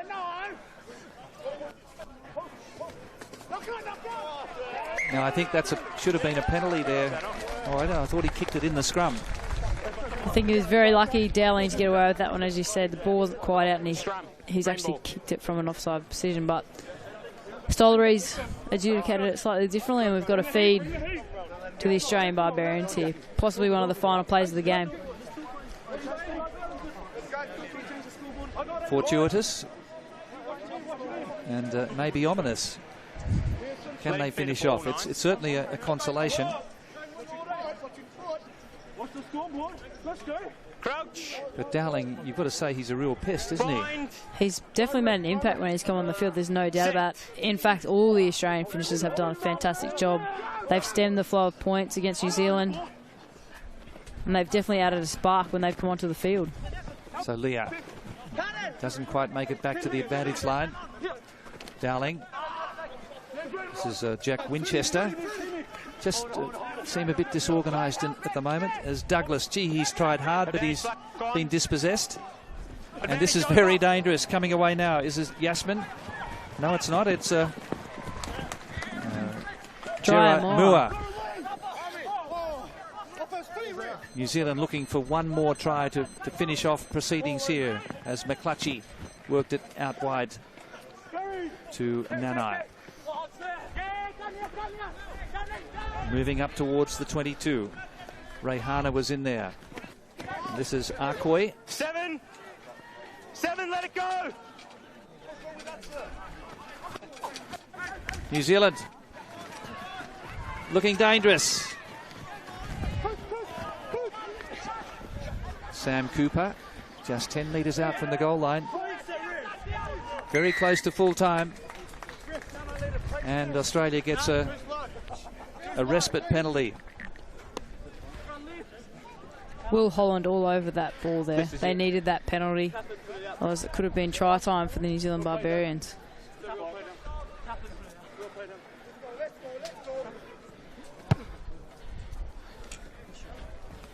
William Gollard finding the touch. So we're now into injury time. Just the 2 converted tries in the second half, but 6 tries to 0 in favour of the New Zealand Schools team. And this is a perfect preparation for their big game against the Australian Schools next Saturday at TG Milnerfield. There's no doubt it's been a solid hit out for the Kiwis as well as the Australian Barbarians team. You know, they haven't let up in that after half time, and then the Australian Barbarians have, you know, they haven't taken a backward step. And as I said, the finishers, they've done a fantastic job in stemming that flow of points and adding that little bit of spark that you look from your finishers and from your bench players. But an outstanding performance today from the Kiwi team, that's for sure. Well-earned drink there for Tom Kibble from Brisbane Boys College. What a whale of a game he's had.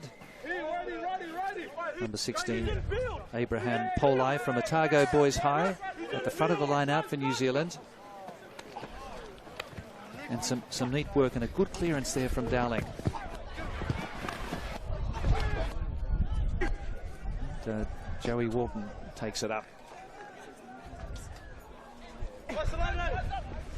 And that's been stolen this time by the halfback, Funaki.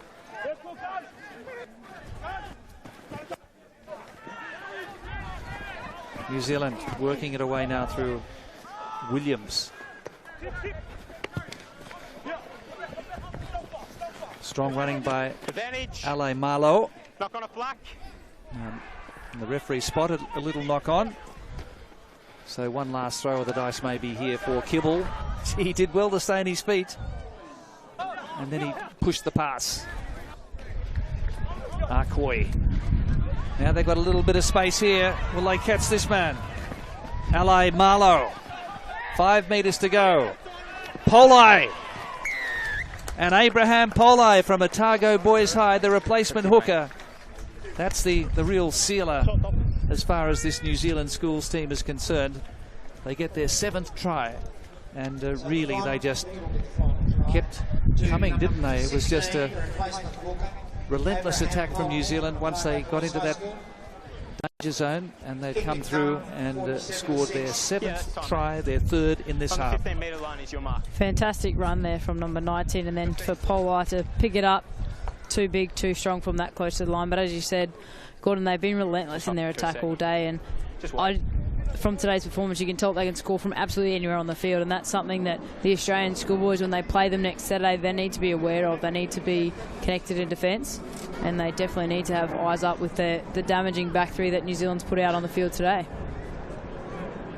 Well, they're going to be just short of their half century after putting on 50 points against Fijian Schools last Thursday. And this man, Tuala, uses the breeze beautifully, and he has given an emphatic display of goal kicking, apart from being very dangerous at the back. And there's the final score. New Zealand Schoolboys, very impressive winners over the Australian Barbarian Schools, who never gave up. Certainly when the bench players came on in the second half, they really had a crack. But New Zealand, you've got to say, were just too well organised and very aggressive, very fit team, beautifully coached by Jason Holland, the assistant coach of the Hurricanes. But your final thoughts, Shannon Parry? Yeah, I think New Zealand was just by far too much of a well-drilled team. They knew their processes in both attack and defence, and unfortunately the Australian Barbars, they couldn't match it with a very dominant New Zealand Schoolboy side today. But fantastic game of rugby, and no doubt the Kiwis will be looking to, I guess, build that momentum on and against their next challenge in the Australian Schoolboys on Saturday. And Shannon, now we look forward to the next match. It's going to be the Australian Schools team, the senior schools team, taking on the Fijian Schools. And we know what entertainers the Fijians are. You've seen plenty of them in the sevens, men's and women's. Absolutely, no doubt. You never know what you're going to get with the Fijians teams, and men's and women's sevens, but then also the NRC Jura team from Fiji. They've knocked up a few teams in the latest NRC competition. So I think we'll be up for an entertaining game, that's for sure, Gordon. Well, thank you very much for your expert commentary. I've learnt a lot here today. It's great to have you on board and working on Rugby.com.au. But congratulations to this outstanding New Zealand Schools team. They're in very good shape for their climax to the tournament against the Australian Schools on Saturday at the TG Milnerfield, and you'll see all the action streamed live on Rugby.com.au. So The next match coming up very shortly, and you'll see it live with Patrick Foulkes on Rugby.com.au. We'll take a short break now from Knox Grammar School. On behalf of Shannon Parry, Gordon Bray signing off with New Zealand winners by 49-6.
And a very good afternoon here from Knox College in Sydney. My name is Patrick Folkes, and you're tuning in live on Rugby.com.au for this upcoming clash between Australia Schools and Fiji Schools in the first international fixture of 2017 for the Australian Schools side. And I'm very privileged to be joined by one of the greats of our game, Alan Gaffney, who's coached all over the world, one of the legends of Randwick Club Rugby. Alan, hello to you. Welcome to Knox College. Are you excited for this clash coming up?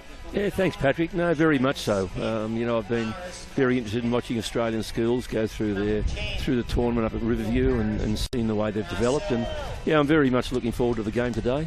Don't know anything about the Fijian boys at this point in time, but just expecting the fact they'll play traditional Fijian rugby, and so it should be effectively a very exciting game. Yeah, absolutely. And these Australian Schools team, this is obviously their first clash of the year. How important is it for them to build combinations and build momentum heading into that big clash against New Zealand Schools this coming Saturday?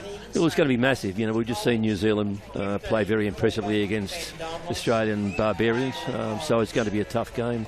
But looking at the strength of the Australian side at the moment, there are some very, very good players there, and if they've developed any sort of combination, and I would imagine they would have under their very competent coaches, they should do well today and hopefully carry that on into Saturday's fixture. Well, let's just run through quickly the Fijian Schools starting 15. We've got Levi Natavi, Tavita Ikinaveri, Isaleki Lume, Apasai Sene Laba, Vilis Kesa Ravutu, Emosi Narube, Penny Narube, Analuangi, Mira Alolo, Limaki, Bole Latha, Liam Kikau, Tanyela Sowana Sowola, Penny Tui Na Labala, Vinico Lolo, and Anair Wanasala is on the wing. And in fullback, we have Simeone Chiravoli, who's going to be running in at fullback.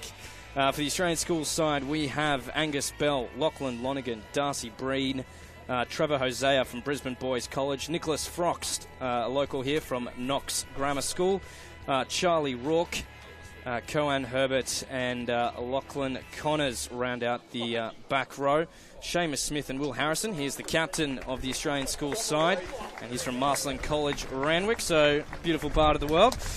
Tristan Stronghorn, Noah Loli Solo, Jordan Pattaya, who's the cousin of Matt Tamua, and Albert Hopewadi and Ben Donaldson round out the starting 15 for Australian Schools as both teams make their way onto the fields for the anthems. And we're about to get underway between this international clash. Please stand for the national anthem. As we get ready for the national anthems.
How good, and you can see the genuine excitement in the Australian Schools side as they belted out their national anthem. Some of them would be doing that for the first time at this level, and Alan, I'm sure that's a very exciting time for these young men as they get ready to represent their country. Oh, wonderful time, Patrick. It's something that I would love to have said I achieved, but I didn't. But it must be a great thrill to represent your country for the first time. It's going to very exciting time for them. As we get ready for Fiji's traditional welcome.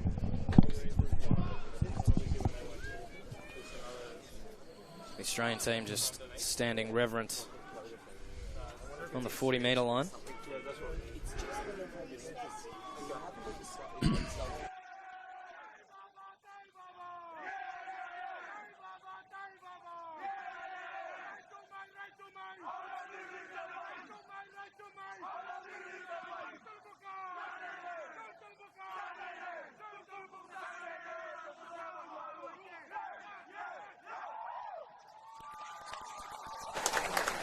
So here we go.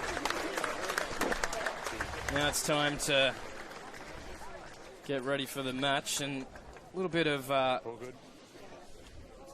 rugby royalty, I guess you could say, in this Australian Schools side. Angus Bell is the son of Mark Bell, who is a Waratah and Wallaby, and we've got Finn Wright, who is the nephew of Owen Finnegan, who's not too far from our broadcast position. I can see some of the Finnegans over there. So I wonder what they'll bring today, Alan. A lot of rich history in this Australian Schools side as well, with a lot of great Australian players having played in this team. Yeah, very much so, Patrick. Over the years, there was no Australian Schools back when I was playing, but not that I probably would have made it anyway. There's been some great players come through it over a long period of time, and it's a great grounding for the boys, and hopefully we'll see a few more Wallabies out here today. So we're about to get underway with the kickoff, and Bell does so for Australia. So this is going to be taken by Fiji Schools. A little stumble early on, just falls on the 22 line. The Australian forwards dive in and earn the penalty immediately. That was Trevor Hosea from Brisbane Boys College who earned that penalty. Hold on.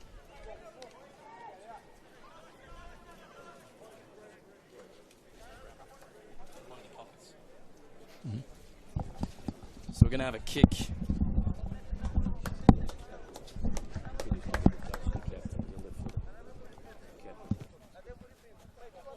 Kicks for the corner. Does Harrison, the captain. On you. Keep him on you. He's a very exciting player, young Will Harrison. As we go for the line out, an early opportunity for Australia, well taken there by the Australian forwards, and that's Darcy Breen who's got that in the middle there. The ball comes out for Seamus Smith slowly, and he gets it, and he finds Harrison. Harrison gives the ball out wide. Here's an opportunity early for the Australian. Doesn't go to hand, but still good for Donaldson, who's having a crack at the line on that far side of the field. Australia patient at the moment. Taken in by Lonnegan. Here goes Smith. Smith goes to the short side and gets it out to Lucio. Here comes an opportunity, a flick back on inside for Smith as he scored. The touch judge flag is up. But a good early probe, Alan, by the Australian School side. Yeah, it's very, very exciting. It was very well done by the forwards, and it's a very, very exciting backline. One pass didn't go to hand there, and when the try was on, but I'm sure they'll get their combinations a lot better as the game evolves. So the second line out of the game, first for Fiji, and it's come good for the Australian Schools side. They're under pressure from Fiji's forwards. Smith goes hunting for it. And he finds it, keeps it in hand, and this is a good run by Darcy Breen. Playing advantage to Australian Schools. So Australia have now another option for points. Do you think they'll... And they will, Alan. Ignoring that first option, do you think to go for the points, do you think the second one is a good time to take the three? Yeah, I think it is at this point in time. They are, there's no bonus points involved in a win like this. Take the three, take the lead early in the game, hopefully, and just move on from there. I think it's a good option. Will Harrison is a good, young, talented player. He's a left footer. Comes from a league background, actually. Well, not a league background, but comes from a league school, Marcellin at Randwick. But he plays for Randwick Colts League on Thursdays, Union on Saturdays. So, but a very, very good young player, Will Harrison. So he goes to line up the kick.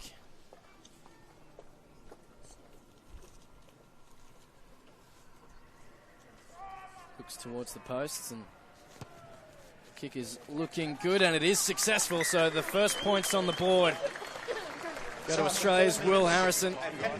Australia 3, Fiji yet to score. 3.5 minutes gone, and Australian Schools side, we've seen in Australian rugby recently how important the restart is, Alan, how crucial it is to get this ball securely. Absolutely, it was a good restart to begin the game with. Now see whether in fact we can reciprocate with a receipt here. Leapt in the air and well taken by Nick Frost.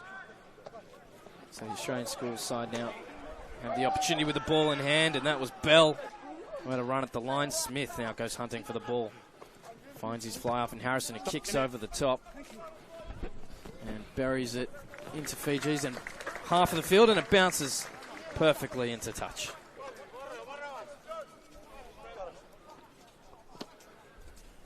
So Australian Schools now looking to defend this line out. Fiji, and it's spoiled by Australian Schools, but it's going to bounce back over the sideline, so we'll have that line out again for Fiji Schools. This is Tavita Ikanaveri. Throws in long over the top, and Australian Schools spoil it again through Nick Frost playing at home. Smith goes to the ball, finds Lachlan Lonnegan. Runs into a wall of black jerseys. And this is slow ball for the Australians. It may have been pilfered, but comes back for Smith. Goes one way and then gets it out to Harrison, who steps back inside, running in towards traffic. Turnover's good. Fiji have turned it over. And a lovely little pass there by Seni Leba. But a little knock on, just halting the Fijian advance. And a little frustration there for the Fijian forwards, Alan. Yeah, a little frustration. It's going to be a good battle in there. It's a very, very strong Australian forward pack. As they demonstrated during the schools championships at Riverview, and you would expect a good performance from this side. And I don't know how long the Fijians have been together, but I doubt very long. So they're going to take a little while to get their combinations right at the same time. Still very early on in this game. Australia 3, Fiji 0. And that scrum's hit the deck, so we'll restart.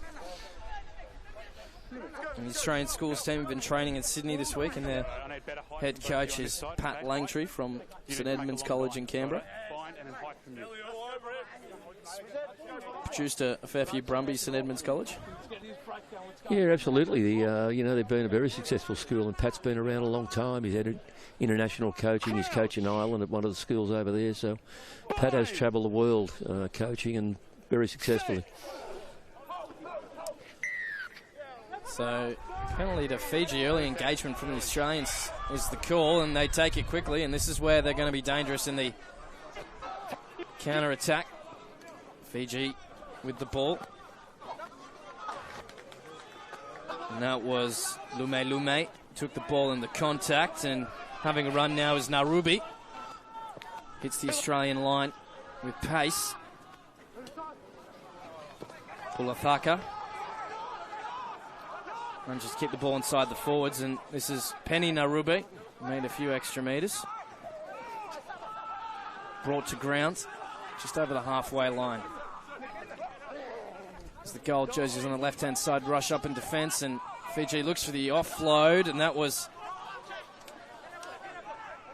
Vini Lalaba. Eventually wrestled to the ground.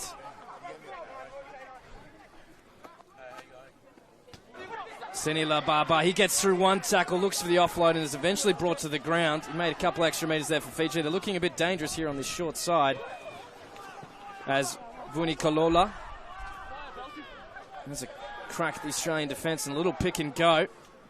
It is smashed into the ground. Bolela Tata.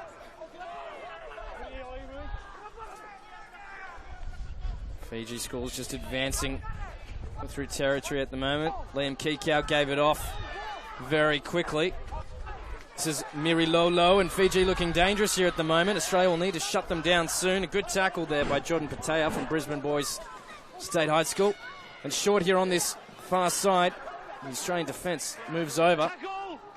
The ball goes over into touch. Fiji ball. It's fantastic to watch when the Fijians are on a roll and they get their offloading game together.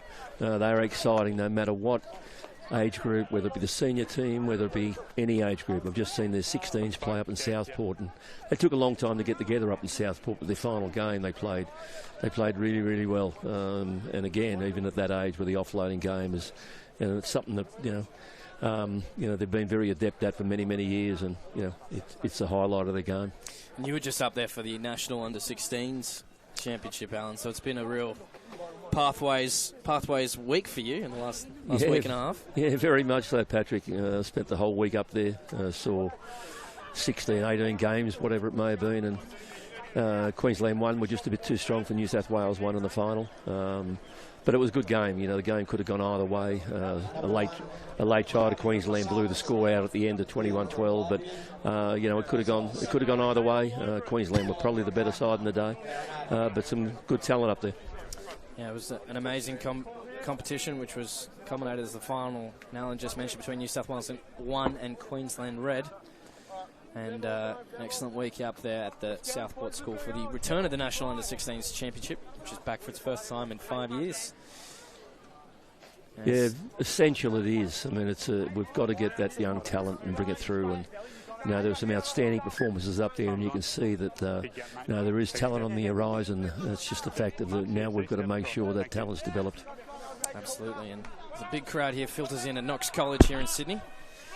And we're ready underway again as Fiji take the ball into the line out, and that was Ikanaveri, who's eventually brought to ground by the Australian defence. Fiji in the red zone for the Australian school side at the moment, and they'll be keen to strike the first blow of a try in this match. As Angus Bell goes in to try and wrestle that ball out. Goes to the short side now. Good run there by Ravatu. Step 6. Good.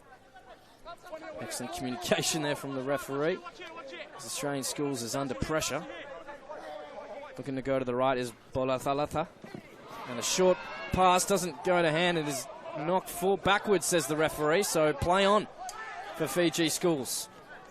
They go to the right-hand side, and this is a daring run by Tuni Lalaba, who's brought down 10 metres out from the Australian line, and a penalty to Australian Schools. An excellent pilfer at the breakdown. Just have a look at that on a replay, but Australian Schools was put under a bit of pressure there. Yeah, absolutely. They've been under pressure for the last 5 minutes. Fiji have had all the ball and have played pretty well. Yeah, excellent pilfer, just getting in over the ball and surviving the clean out. As Australia is allowed to relieve some pressure and get some possession back as well. If you've just joined us live on Rugby.com.au, you're watching the Australian Schools side play Fiji Schools as the ball is thrown in and gets out to Seamus Smith, who then throws it into the midfield, and that's a good run there by Charlie Rourke, who's brought to ground. Smith grabs the ball, and nice flat hands here by the Australian players. Jordan Pattaya. Ball spilled out on that short side, though, and that's lack of ball security and an excellent offload to Kikau. But it's stolen again back by the Australian, so it's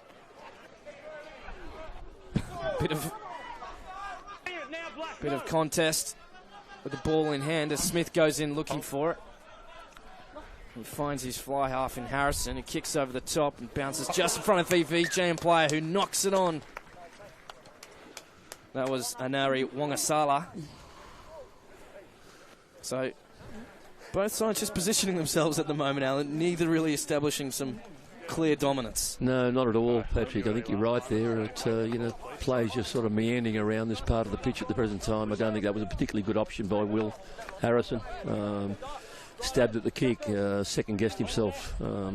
Could have actually got ourselves into a fair bit of trouble there, but, got out of it and now got the attacking scrum.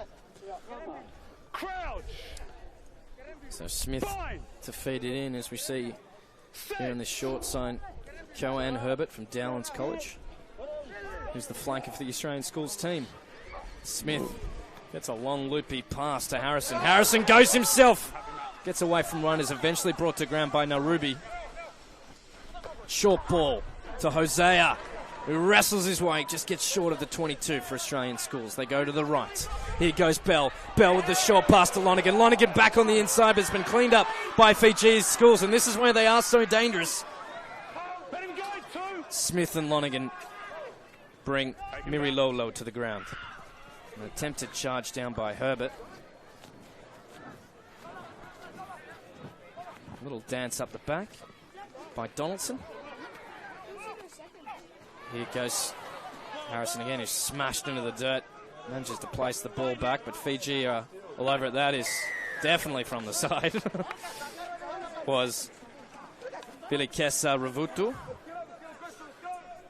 So, nice option here for Australian Schools to bury the ball in territory. I'm seeing a little goose step here by Harrison before he was met heavily in the contact. Captain, that's 2 now for number 5 on the side, okay? Need to keep him back. Just listening to the thoughts of the referee there, who is giving now an official warning to Fiji for their Let's open up, mate. Vilikesa Ravutu. That's his second time going in from the side of the breakdown. So he's got to be careful. He wants to avoid the ire of the referee, Alan. Yeah, very much so. I mean, yeah, younger boys, they're prone to give away pretty silly penalties, but no, they've just got to show a bit more discipline than they presently are, Fiji, because they are in the game at the moment. You know, I think the Australians will gradually get on top as the game goes on, and that's the way it's looking to me at the moment. But they've got to show a bit more discipline and not give the easy yardage to Australia that they are at the present time.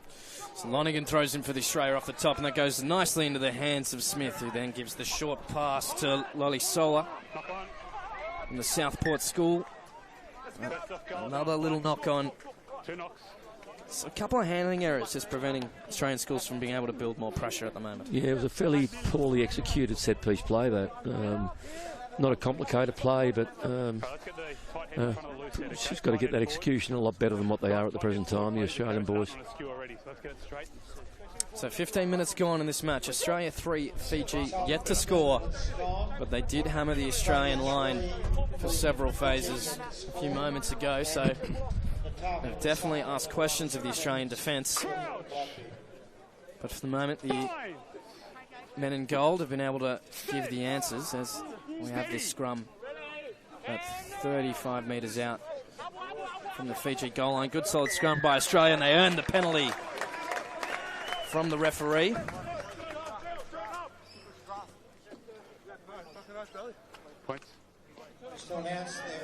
And they're going to go for points and just keep nudging that lead forward. Yeah, I think it's probably the right option. You know, some would say we probably should have knocked the ball in the touch then and played from attacking line out, but at the same time, you know, I think they've got to win the game. They've got to get a bit more, a bit further on top than what they are at the present time, and taking the kick for goal, I think, is probably the right option. Now the players have got the feel for it anyway. I mean, coaches shouldn't necessarily be yelling out what should be done. I think the player out on the pitch has got more of an idea and a feel for the game than generally what people do on the sideline, even though they're only boys, 17, 18 years of age. A lot of these boys have been playing footy for some time, and you know they've got their own feel for the game. As Harrison steps up, and kick is got the right distance and the accuracy, so he goes 2 from 2 with the boot. And Australia Schools now has a 6-0 lead over Fiji Schools. Australia 6, Fijian School. So we'll come back for the restart. And Fiji Schools, looks like they're going to kick long. Liam Kikau does so, kicks quite deep. And that's well taken by Noah Lalisio finds an excellent touch finder. So Australian Schools now will contest this line against Fiji Schools. It's cooling down here a little bit at Knox College. The wind's starting to pick up a little bit. You can tell by our paper just blowing across the desk every 4 seconds. I wouldn't mind borrowing your hoodie off you for a little while. Do you want it? No, I'm right, thanks, mate. As long looping line-out, but it's taken there well by Fiji Schools, and they get it to Bully Lathaka. Brings the ball to the ground, and this is kick out. Finds his outside man in Viku Nolo. Wongasala. Fiji Schools just probing at the moment.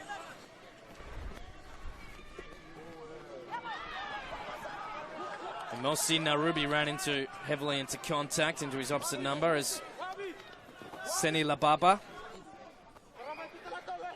kicks the ball over the top. Now for Fiji Schools, looking to find some space up the back, but it's well taken by the Australian fullback, Ben Donaldson, who runs around and looks to find some space on the far left-hand side, and Australian Schools do so. And that's Jordan Pattaya. Kicks over the top, and that's well met in the contact, and thrown an intercept, but taken by Australian Schools. So Smith now looking to find Harrison, but gets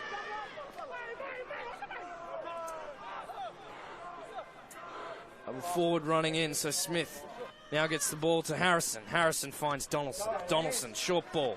This is better from Australian Schools. Can they maintain this pressure on the Fijian line? Smith to Harrison. He gives it to Rourke. Rourke just gets inside the 22. With patience there by Rourke. They go to the left. That's Hosea. So there was Nick Frost. Turnover's good. The local Knox talent. And a knock on there by Fiji Schools. So Turnover's good, 2 knock-ons. a loose ball costing the Australians once again, but they get the ball right back, Alan. Yeah, they're starting to play pretty well, the Australians. They haven't totally strung it together at the present time, Patrick, but they're starting to play the game on the line. They're starting to really challenge the Fijian defence.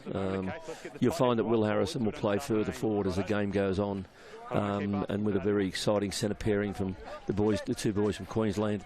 They will continue to provide a threat. The Australian back line are pretty handy. Donaldson at the back is an extremely good attacking player, and both wingers have got enormous talent. So we'll see how the game develops as it progresses. Forward pack are playing well for Australia at the present time. There's some standout players there, and players that will probably progress a fair way in the game. So we'll pack down for another scrum. Too far back, okay? So bring him up, please.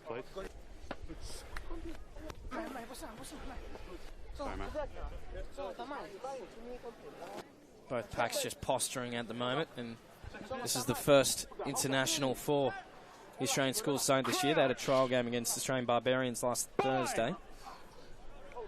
The Fiji Schools were defeated pretty thoroughly by New Zealand Schools, 54-7. Smith feeds the ball in. Taken off the back there is Connors. Connors gets it to Harrison. Harrison looks to go and then looks to pass rather, and then goes himself. Smith finds Lolly Soe.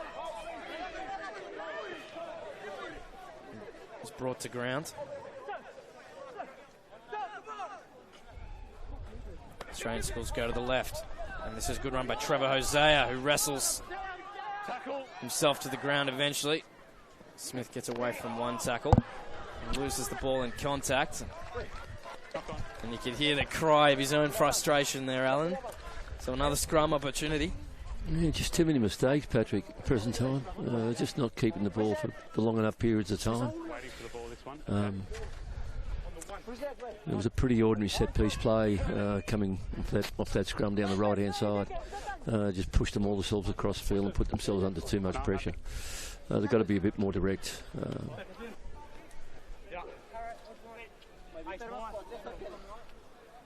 Hosea's having a very strong game, as is Nick Frost. Nick Frost from Knox Grammar. A penalty to Fiji Schools.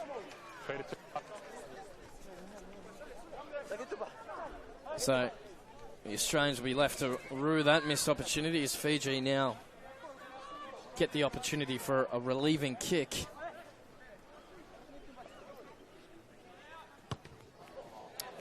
Doesn't get the metres he would have want. Kick out. No, I don't think he would have been too happy with that kick. Well, his teammates wouldn't have been anyway. Yeah. So, Tavita Ikianaveri from Queen Victoria School in Fiji. And the ball is loose, but still good for the men in black jerseys. And a solid hit there on Narubi. And Penny Narubi takes the ball forward. Oh, and a little knock on. And Harrison just went up there to say hello.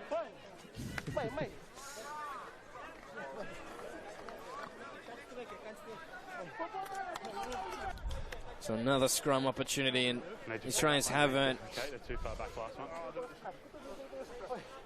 a penalty from the scrum, but gave away one in the last encounter. What can they do here?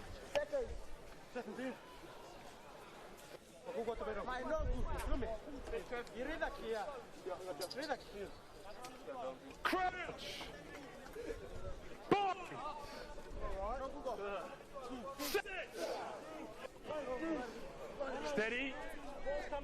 Fiji asking a fair few questions of this Australian scrum. Ball needs to come out quickly for Smith, and he gets it to Harrison. Gives a little short ball, and that's again lost forward. A poor carry by Loisio. And Fiji's able to get a little bit of territory.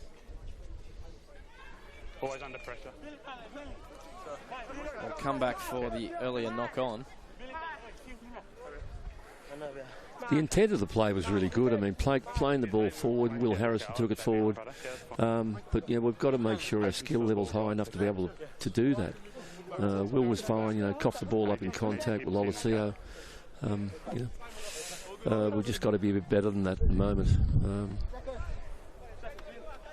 But I think the theory and what they're trying to do is correct. But we just got to play a little bit better and smarter than what we are.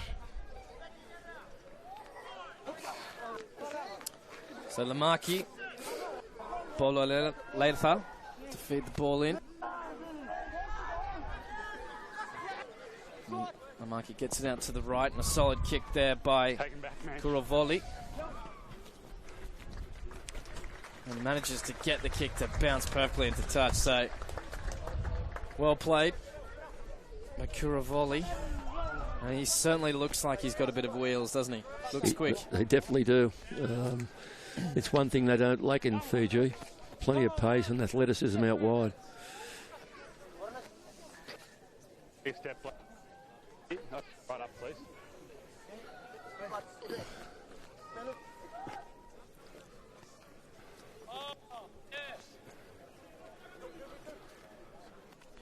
And easy line-out take, not even contested by the Fijians for Australian Schools. And now let's see what the Australians do, and they have a little bit of momentum. This is Donaldson, he's having a run. The man for the fullback from Waverley College, he kicks it through. Where is it going to bounce? And it comes up short for the Australians? No, it goes for Fiji. So lost forward though.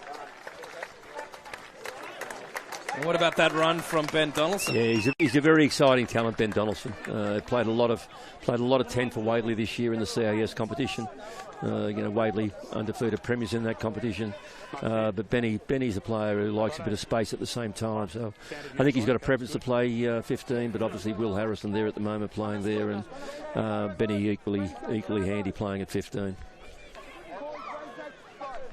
So scrum on the 5-metre line for Australian Schools team.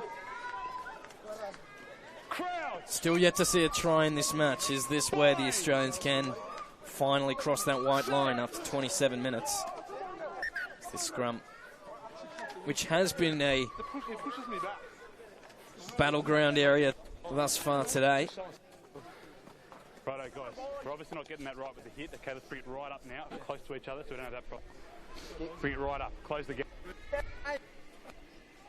Once we get out, keep it up. Again.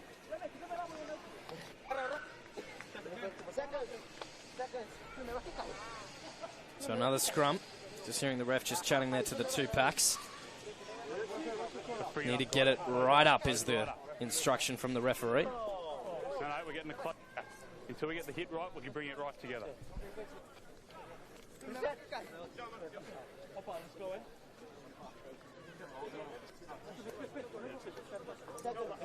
Yep, good. Crouch! Bind! So short arm penalty to the Australians. Yeah. Yep, not this one. Next one, mate. Scrum.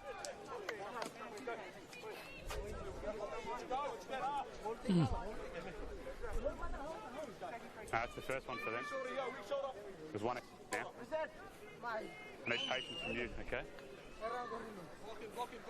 So Australian schools need to make something out of this opportunity. The scrum is under pressure on both packs. Bind! Seamus Smith feeds it in, and the Australians are shunted a little bit, but hold it well. Here comes Harrison. He's going to go himself. He attacks the line. Is he brought down just short? He goes to the post. I think he's over. He is. Penalty. A penalty. My mistake. I heard the whistle and I got excited. Yeah, he just finished short. It looked like a double movement. So, unfortunate. So, Fiji now have the option to clear their lines. And not out by the looks of it. No, it's not. That goes into the arms of Nick Frost, who gives it to Hosea. He throws off one player and wrestles to the ground, but it's close to the sideline. And you can hear the cheers of the Fijian fans. No matter where you are in the world, Alan, wherever there's rugby, there will be Fijians. And it's great to see. As Tavita Cavalry gets the ball in, and a charge down by Lonnegan. It goes straight into touch. So Fiji have another opportunity. Turn this off.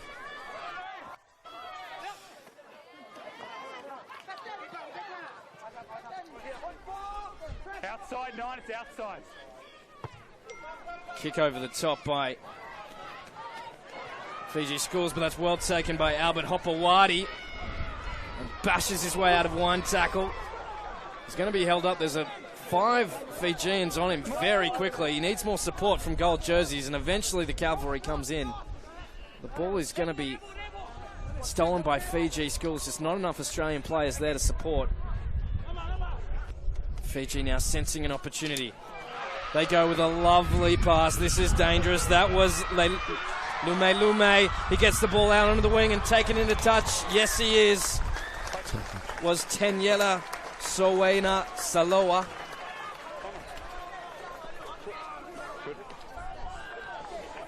So Lovely tackle by the Australian 7, Cohen Herbert there. Sensational tackle. Stop that play. Yeah, that was looking very ominous for Australian Schools as Lonnegan throws it over the top and it gets to Smith. Smith finds Harrison, a little short ball to Frost. Gets just short of the 22. And a penalty to Fiji Schools right in front of the post for holding on. They're looking to take it quickly, but Number 5, good position over the ball. patience shines through, and it looks like they'll go for kick for. A kick is the call for from the captain, Anulagi Mirialolo. So, surprised me actually, knowing the way the Fijians play. I thought they might have just taken the tap and just continued to play. It looked like they were about to, but probably a sensible option. But And what were you saying at the last scrum? So you're saying it was both sides not high enough. so Liam Kikau Yeah. You'd think we'd be able to slot this over from directly in front, probably about 20 metres from the posts. Doesn't get much simpler than this.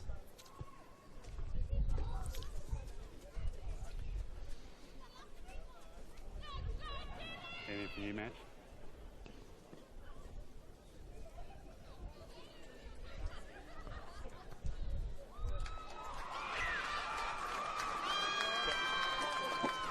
And as we approach half-time, So successful conversion. goal to number 10, kick out Australia Joseph 6, Ramos, Fiji 3. Brothers High School. Kick out slotting that one, so Fiji 3. this is turning out to be a bit of an arm wrestle out. Very much so, Patrick. You know, I expected a bit more from the Australian side than we've seen at the present time.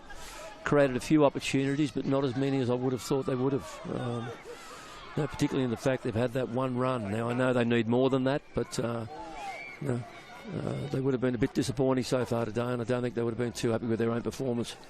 Harrison attacks the line, gives it to Hopper Whitey, who bounces off one tackle and is eventually brought to the ground. The Australian forwards takes 4 Australian forwards to secure this ball. Fiji really battling at the breakdown. Little run there by Frost. I actually think it was Darcy Breen. Little short pass and well taken there by Connors. Finds Harrison. Harrison keeps the ball moving. This is better by the Australians. They go to the far side of the field. They're floating with the touchline and is pushed into touch. So going left to right at the moment, but just not being able to completely pierce this Fijian defence. As we come close to half-time. And Tavita Ikenaveri will throw it in for Fiji, and well taken there by the captain, Miria Lolo. Gets a few extra metres through the Australian jerseys. Use it now, ball's out, use it. Use it as the call. Kick over the top from Bolalathala. And here comes Donaldson. Already made a blistering run earlier. This is much better from Australia. What can they do here? Here goes Pattaya. Gets out of one tackle, but is brought to ground just outside the Fijian 22. Smith goes hunting for it. Finds Harrison. And that was Bell, who's in the replacement 25 jersey after a blood bin earlier. And a kick sideways by Harrison. Passing probably would have been quicker, but he manages to find his man in Connors. Australian Schools just looking to make something of this opportunity. As Bell goes in. Smith finds Harrison. Short pass to Rourke. Goes for the long place and gets the ball back, and Smith gets it out to Loie Solo, and a beautiful little inside ball. This is better from Australian Schools. Can they finish it off? Fiji diving in everywhere.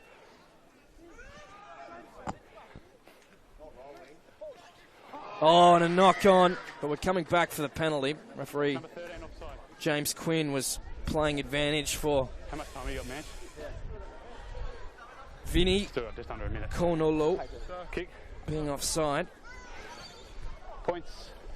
So we're going to take the points and just extend that gap and to 6 points. So Australian Schools giving Fiji Schools very much a lot of respect at the moment. And a reflection of the Fijian defence. Yeah, they have defended very, very well. I mean, in counter-attack, the Australians have looked very good, particularly Donaldson at the back has threatened a number of times and has really created a bit of havoc within the Fijian D. But from set piece, the Fijians are defending very, very well, and they're spreading, they're not committing a lot to the breakdown. So they're making it pretty difficult for the Australians at the moment. The clock was right after all. Harrison shapes up to kick.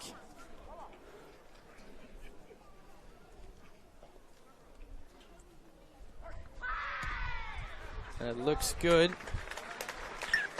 And is successful, so that'll be half-time here. Knox Grammar School, or is it? No. Got that wrong, sorry.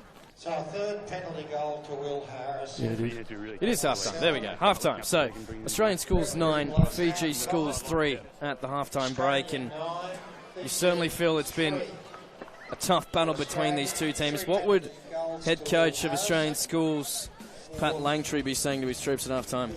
I think Pat would be saying, mate, he needs a lot more ball control than what they've presently got. They've got to continue to build the phases and to grind the pressure right on, or put the pressure right on the Fijians. We're just not quite good enough and not quite active enough to probably at the breakdown at the present time. The ball's been slowed up a little bit. So we've just got to keep attacking and just playing the game at a high tempo. As we do, put the phases together, everything should work out okay for them. So the only scorer for Australian Schools in that first half was Will Harrison with his 3 penalty goals. And for Fiji, it was Liam Kickoff who slotted that penalty. So it's the battle of the boot here at Knox Grammar School in Sydney. Yeah, we might get him. And if you're just joining us here live on Rugby.com.au, welcome. We are just getting a special guest here in Phil Kearns from Fox Sports. Phil Kearns, welcome to Rugby.com.au. What have you made of the first half? Pretty scrappy. I'd love to see a little bit more straight running and a little more accurate passing, but the guys look like they're just feeling their way and getting their combinations going. So a long way to go. Fiji have been a little scrappy. Not an easy team to play against. Yeah, absolutely. And Fiji in the counter-attack, we saw them have a few cracks at the line. They're pretty dangerous when they've got the ball in hand. When they get that little short pass away and the pop pass in the tackle, they look really dangerous. And our guys have to be really careful just to make sure that our tackles are effective. We've also been giving them a few gifts in terms of not rolling the right way. We're not having our body position right in the contact. So if we can fix that up, I think we'll get a little bit more momentum in the second half. But Fiji aren't an easy side to play. Their defence is pretty good. They tackle hard. They're a good side. And who have you liked from the Australian Schools team thus far? There's a couple even little Wallaby relations as well with Owen Finnegan's nephew, Finn Wright, and Mark Bell. Yeah, well, I like Angus Bell in the front row. He's had a few good runs, and the two locks I like as well. They've tried to get through a fair bit of work, and the 7, Cohen Herbert's really got over the ball hard, made a great try-saving tackle up this left-hand wing. So I'd love to see the backs, start to show their wares in the second half, but it's been the forwards that have paved the way in the first half. And Fox Sports is broadcasting the Australian Schools and New Zealand Schools clash on Saturday. That'll be a cracker at TG Milner. It will be. Hopefully the combinations of the Australians are together. The New Zealand boys have looked pretty good. So got a bit of work to do, but should be a great game. Well, thanks for dropping in and saying hello. No problem. My pleasure. Great to be out here. As we're getting ready for the second half in just a few moments. And there's still plenty of action left to come on Rugby.com.au this week. We've got, although Fox Sports is broadcasting the Australian Schools and New Zealand Schools clash, which you'll be able to catch live and ad break free from 12:50. Rugby.com.au will be calling the game between Australian Schools Barbarians and Fiji Schools, which is shaping up to be a pretty good contest. After what we've seen from Fiji thus far today, they're putting a lot of pressure on Australian Schools, so no doubt it will be a tough game with the Barbars and Fiji Schools later on this week, which will be at TG Milner, and a bit of festival of rugby. 3 games back-to-back, and then it's the National Rugby Championship match for Pacific round in the NRC between Greater Sydney Rams and Melbourne Rising out at TG Milner. So we're looking forward to that. There's been a big crowd here at Knox Grammar today, as we see quite a few kids having a crack on the field at half-time as the referees take some water.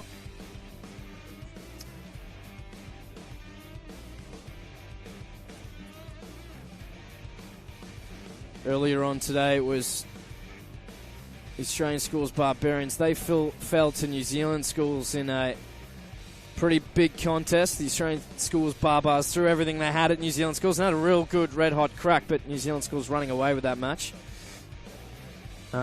But it's a beautiful day here at Knox College, and great to have International Schoolboy Rugby back in Sydney. You can just see some lovely shots of our grandstand here at Knox College. Beautiful ground here in the leafy part of Sydney's northern part of the city. People just enjoying the next generation of Wallabies talent and Fijian talent. And of course that big clash between Australia schools and New Zealand schools this Saturday. Kickoff is at 1 p.m, but there's still plenty of rugby to be played. With a big second half coming up, Australian schools will need to unleash the scoring a little bit if they want to get a decent safety from Fiji. We know with Fijian sides, no matter what level of rugby, what level of the game it is, they can score from anywhere on the field. So a big second half coming up here on Rugby.com.au.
And welcome back live on Rugby.com.au. My name is Patrick Folks, and I'm here with one of the greats of our game, one of the legendary coaches across Australia, Ireland, and different parts of the world, Alan Gaffney. Alan, welcome back. Thanks, Patrick. A little bit of water at half-time yourself. You feeling refreshed for the second half? Mate, I'm feeling refreshed. I just want to see, as Phil Kearns just said then, I think he echoed exactly what we were saying, that Now, Australia have just got to get a bit better than what we are at the present time. We've got to definitely run square. We've got to play the game on the line, and we've got to back our skill level to be that good that we're able to do that. There's no point playing the game off the line in this day and age.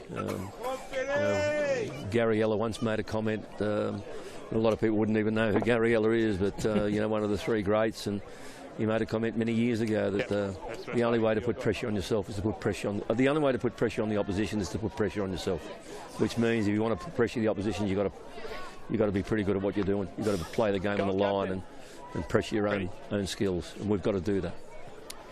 Well, not bad advice from the great man as we restart here in this second half between Australia Schools and Fiji Schools, and that's been knocked back brilliantly by Fiji Schools, so now they have an early opportunity, and it's been intercepted. Here we go.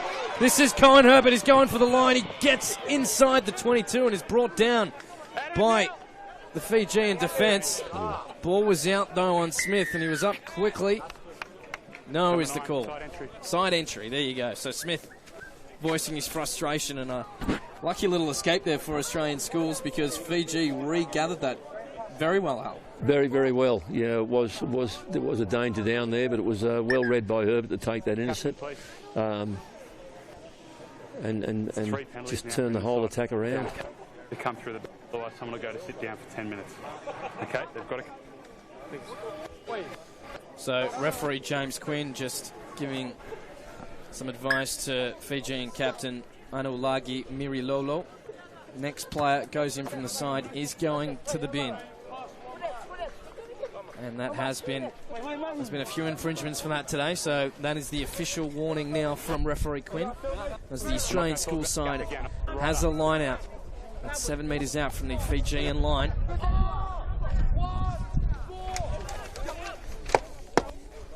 Goes to the back of the line out, and that's well taken by Connors. Ball gets back to Lonnegan. Lonnegan just holding it at the back as the Australian forwards start to rumble 5 metres out from the Fijian line now. Still going, the Australian Schools team. They're going to just try and rumble this over. Lonnegan over the back with the ball. He dives over. And that's the first try of the game. So a great start in this second half by the Australian Schools team.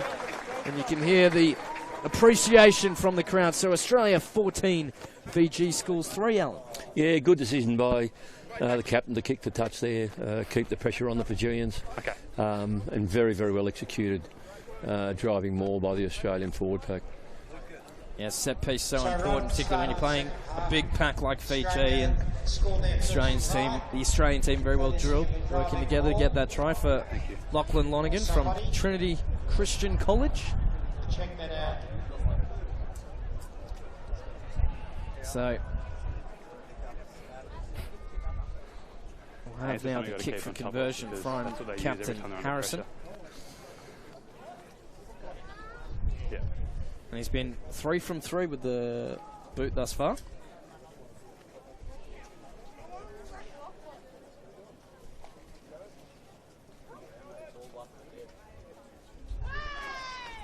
Kick over the top, looking good, but just shies away to the left of the post. So Australia 14, Fiji 3.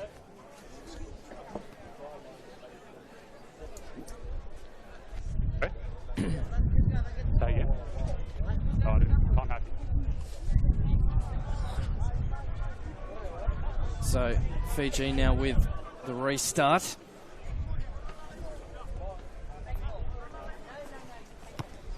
Liam Kikau kicks off, and that's a deep kick, and it's taken by Lachlan Connors, and this is another great run from the Australian forwards. A little interplay there, and a nice Connors is going for the line. He brushes out of one, but is bundled into touch.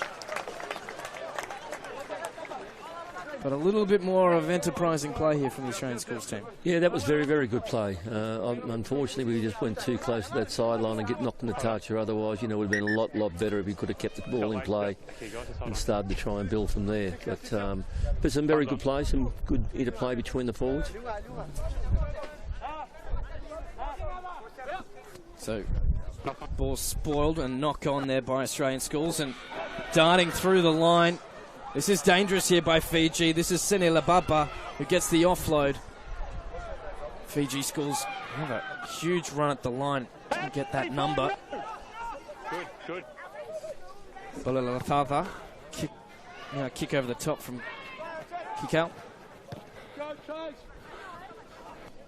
Donaldson returns the favour. So trading of territory now as Fiji looks to kick, and that is a great kick by Cavalry. Finds the corner. Yes, he does. The Australians take it quickly, though, and Harrison has to hurry the kick. It's not going to find touch. So Fiji now have an opportunity. The ball's come good for the Australian school sides in the contact. That was well picked up by Jordan Pattaya from Brisbane State High School. Cousin of Matt Tamura is currently plying his trade in the Viva Premiership, and a lot better run here from the Australian school side. They've got numbers if they can use it. No. But he held onto the ball. Darcy Breen probably should have given it there, but the ball's still good. The Australian school side as Fiji drifts back slowly. So an offside playing advantage for number 13 offside. So Anadi Wangasala was just offside there. Sorry, that's incorrect. Vehicle Nolo. Yeah, the Australian side is starting to put a bit together.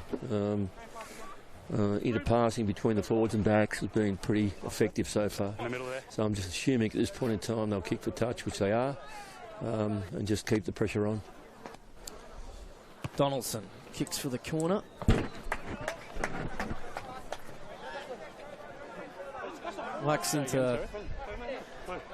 Having never been good enough to play rugby on this ground, I'm very much impressed with the facilities they have here at Knox Grammar. Yeah, you've got to say it's a lovely venue. I've never played here myself, but I was on a back oval about 18 k's away, I think. So Australian schools 14, Fiji 3, as we just have a bit of treatment on Penny Narube. Both sides just taking stock at the moment. So Australia first to score in this second half, Alan, but they'll be keen to keep building on this pressure with this territory they have at the moment. Yeah, right, Patrick. I think if they score again in the very near future, I think the score line could blow out, and I think that's what they'd be aiming for at the present time. Obviously they'd love to score right now, but if they keep building this pressure, it's going to be very difficult for the Fijians. Well, here goes Smith, and he finds his halfback and gets it out to Pattaya, and this is better from the Australian backs, and as I say that, the handling error occurs, so the commentator's curse strikes. No, just a technical issue with the passing, mate, and we've just got to make sure that, it was on, and we could have narrowed up probably a bit more than what we did at the present time. We had a 3-on-2 pass not going to hand. Just an opportunity lost.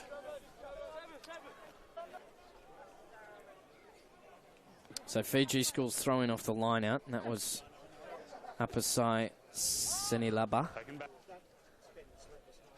So Fiji Schools, and a little kick over the top, and doesn't go anywhere, and that's well taken by Tristan Strongon from Churchy in Brisbane. Smith goes to the short side, gives a short ball to Breen. And Fiji has dived in brilliantly over there. I think that was one of the Fijian flankers. That may have been Narube, who's pinched that for Fiji Schools. And they'll rush the kick was Kikau, and doesn't get a lot of metres. So Australia still have the opportunity to attack. Lonnegan with long flowing hair out the back of the headgear. Waits for the call. Looks to go to the back pocket, but they go to the middle. Well taken there by Frost. So Australian schools just need to be patient at the moment. Smith finds his fly half in Harrison. Harrison offloads to Herbert, who's been strong today for Australian schools. And this is Trevor Hosea. A little knock on there by Trevor. So again, knock on, taking the foot off the pedal. Yeah, too many simple errors at the present time. Not being able to constantly build this pressure. Australia, if they are to go on with it, need to score again quickly. But to give Fiji their due, they're hanging in there and working very, very hard. Yep. I need you in front of him, okay? So referee Quinn just giving some instructions to both front rows. The scrum has been a key battleground for the two packs today, as it always is, but there's been a few scrums.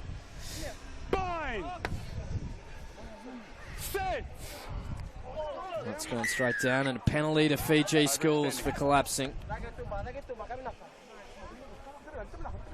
So Australia will be left to rue their opportunities for that one.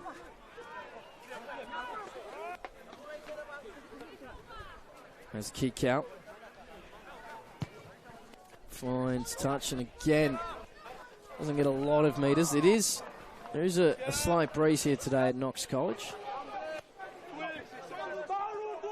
Not a huge swirling wind, but certainly playing some impact. As Ikanveri throws over the top, and well taken in the end by Narube. This is Natavi from Queen Victoria School. Little short side ball. Penny Narube. Fiji Schools go to the left, playing an advantage as Miri Lolo. It takes two to bring him to ground. Fiji Schools making a fair amount of metres at the moment as Lonnegan falls off the tackle. Too late now, you're off your feet, goal. Good. Good clear instruction from the referee. The ball's allowed to play on to Selela Baba. It's brought to ground. This is better from Fiji Schools, and a little knock on there for the Maki Bolalatha. Ball just getting caught between one of his players' legs, and it just halted his pass, Alan. Yeah, it's a bit disappointing in the first 5 minutes of the second half. A lot of errors created. Both sides are wanting to play, which is a good thing. But we've just got to be a bit more effective in the way we do it. So it's a backs coach killer, that one, I imagine. Absolutely, mate. Moves done before it's even started. Crouch. Bind. Sit. Steady. Good goal. Smith feeds it in. Hold it in now, hold it. Better scrum from the Australian pack as Smith finds Harrison. Little cut-out pass. And this is much better from the Australians. A great run by Jordan Pattaya, eventually brought to ground. Gets up and gets the place ready. Australian Schools now well inside Fiji Schools territory. A little short pass, and that's to Rourke. He's got such a strong leg drive, this young man. Donaldson, he finds Connors. Connors with the offload. This is better from Australian Schools. Policio just couldn't get the offload, but the ball's still good for Australia. As Bell has a crack at the line. Talented young player. Holding on is the call from the referee, so Fiji Schools get the opportunity for a relieving kick. Sort of going around a little bit of circles at the moment. We get to the line and just can't finish it off, Alan. Yeah, just got to finish it off. I'd like to see Benny Donaldson move a bit more into in the first receiver either side. He's a 10 and he plays 10 for Waverley in the CAS competition. If he moves also into a first receiver role either side, the ruck with Will Harrison, I think will start to create a lot more doubt within the Fijian defence. As Pat Langtree makes some changes. So on is number 18, Finn Wright. I think he got a bit of a cheer, as did Luca Moretti, also a Waverley boy, making their way onto the field. So 2 changes for the Australian Schools team, and the crowd applauds the efforts of players coming off. It looks like a fairly strong bench as well, and we saw from the Australian Schoolboys Championships earlier on in the year, there's certainly a lot of depth out of the class of 2017.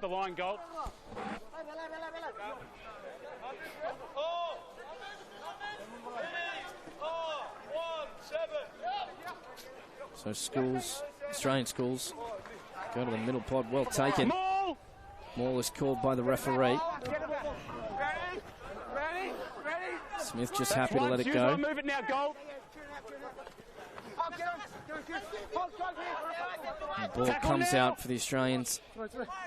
Tackle is the call. Smith goes to the right. Finds Harrison. Little cut around the back. Short ball. And it's taken this time by Pattaya. Donaldson goes for the line. Gets out of 1, 2 tackles. And Hopewadi, who we haven't seen much in the second half, gets his hands on the ball. Oh, not a great pass, but it's still good for the Australian Schools team. That's Frost, the local Knox talent. Harrison. Now another short ball to Wright. He's on the field. And a penalty for not releasing the player to Australian Schools right in front of the post. And Alan, do you take the points or do you keep the foot on? Points. I'll leave it to the captain, but they've taken the points. He's taken the points. You've got 2 seconds as a commentator to ask that, and I didn't get in quick enough. Mate, I actually would have kicked the touch, but as I said before, the captains generally on the pitch have got much better feel for the game and how the game's going down there. So I've never had any problem, in fact, of that captain making that decision. Thanks, mate. Cheers. A bit warm, isn't it? The breeze is starting to get a bit more too, Patrick. Yep. So it won't affect this kick, you'd think, though, for Harrison, who slots it over the black dot. So Harrison has been pretty good with the boot all day, continues his good form. So Australian Schools now 17, Fiji Schools 3, as we cross the 50th minute in this match. And they've just kept that scoreboard ticking over with a try and a penalty in the second half. So you just wonder if the Australians start to edge out that gap, they'll be able to open up this game. And here comes Connors. Connors again with the run. Gets away from 2 tackles. He's still going. Shows and goes. He's got support on the inside. And he finds his inside runner in Herbert. And he goes again, but the pass is forward, unfortunately, to the frustration of the crowd and people in front of us. So excellent run there by Lachlan Connors from St Patrick's College, but fantastic effort at the same time. But at the same time, we just had to pass that ball earlier. And I think the hard-working Nick Frost might have finished up going over a try on the home ground. And he's been pretty impressive thus far today, Frost. He's a very, very good player. Got a huge future. Huge future in the game. Son of Steve Frost, I believe, who works at the ARU. Yeah, definitely is. Frosty's young boy, but yeah, mate, I think there's a lot of interest in where his future lies, and hopefully it is right here. But obviously, decisions have got to be made in that regard. So a little bit of water between these 2 teams.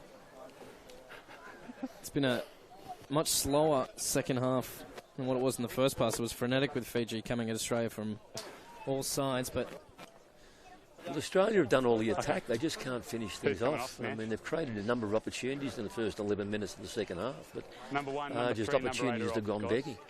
There's been some good individual play, but we just haven't been able to put it all together across the whitewash. Number 16, Kieran Lowe, is also on the field now in the front row.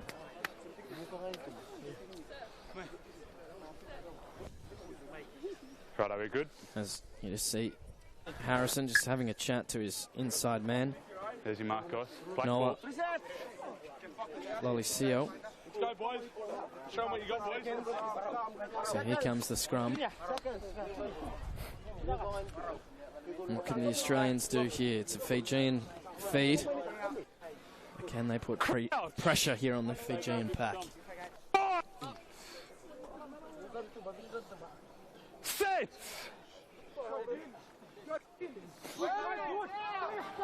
Solid scrum here by the Australian Schools team that put Fiji under a lot of pressure.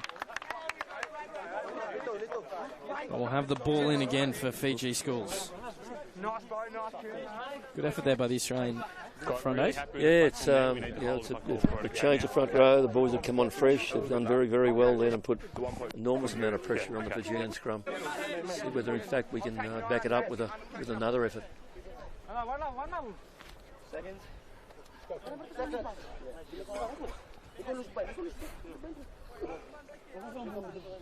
Crouch. Bind. Set. Steady. Well fed in by Fiji Schools. Good. And much better scrum by the Fijians. That was Beniasi Wasawali. Okay, use it. Oh, charge down. This is going to come good for the Australians. A little interchange in the backs, and Smith manages to find his replacement in Bo Abra from Bathurst, St. Stanislaus. Smith gives the short ball. And this is a solid effort from Australian Schools. Just about 10 metres out from the Fijian line, and he finds Harrison Smith. Smith with the short ball. Here goes Pattaya. Pattaya for the line with a little offload. Is that a try? Forward pass is the call. Again, doing the hard work, but just not able to finish the play off. Pity. Something Pat Langtree and his coaching staff will need to have a look at before the big game against New Zealand Schools this coming Saturday. Very much so. I mean, we've always got to hold their depth a little bit in those wider channels. We can always accelerate through the ball, but we can't come back to it.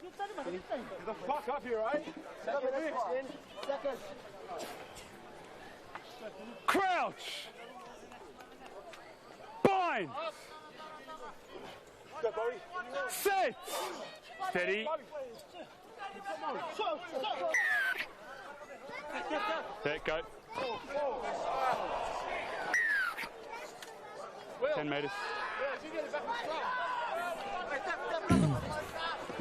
So a quick tack here taken by Fiji.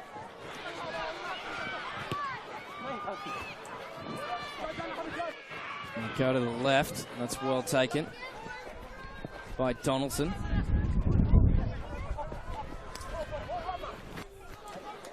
So Australian Schools just looking to get the ball back here.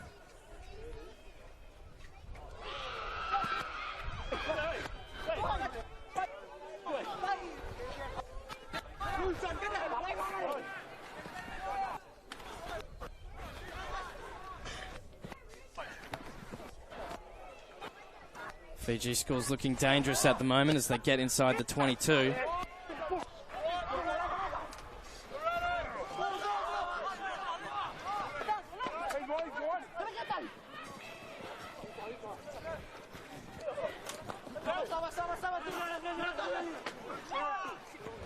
Leave it 20.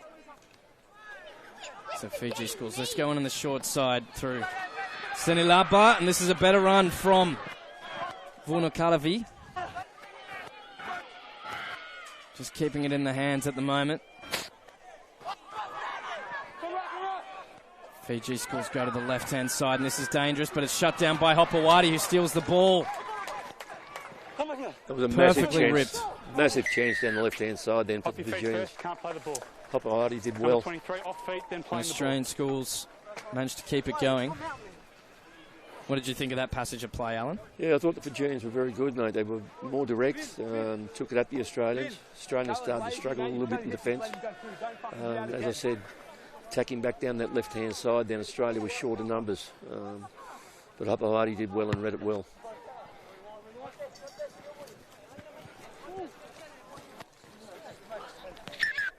Sorry, man. 13 and 12 are off.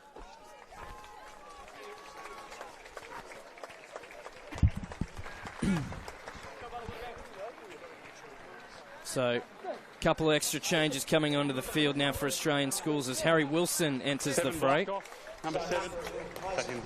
And Penny Narube, he's done for the day for Fiji Schools. He makes his way from the field as Napoloni Kurisaga, he enters the fray.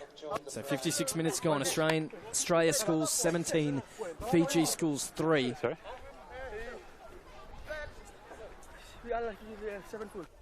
Huh? Very right. For your match? A little chat here between referee and Yeah, you need one more, guys. player. Just while they're coming on, Tristan Stanghorn's moved from left-hand wing into 13. Time's on.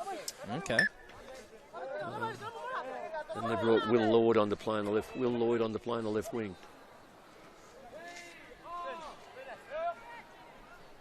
So, good line out there. Taken by Frost, and Australian back's not going to have a play, and that was I was going to say very flat pass, but it was too flat, it was forward.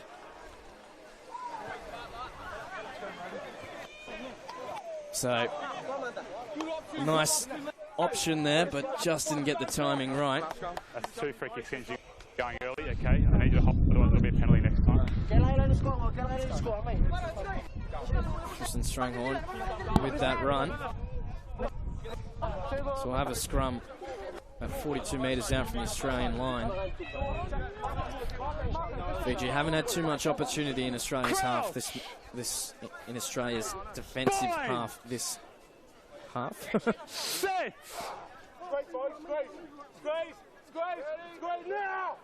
Right, hold it now, goal. Solid scrum by the Australians, putting pressure on Fiji Schools and brilliantly taken off the back, but a little knock on, so good pressure there from the young men in gold. Let's go.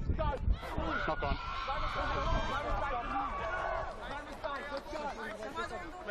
Is he off now?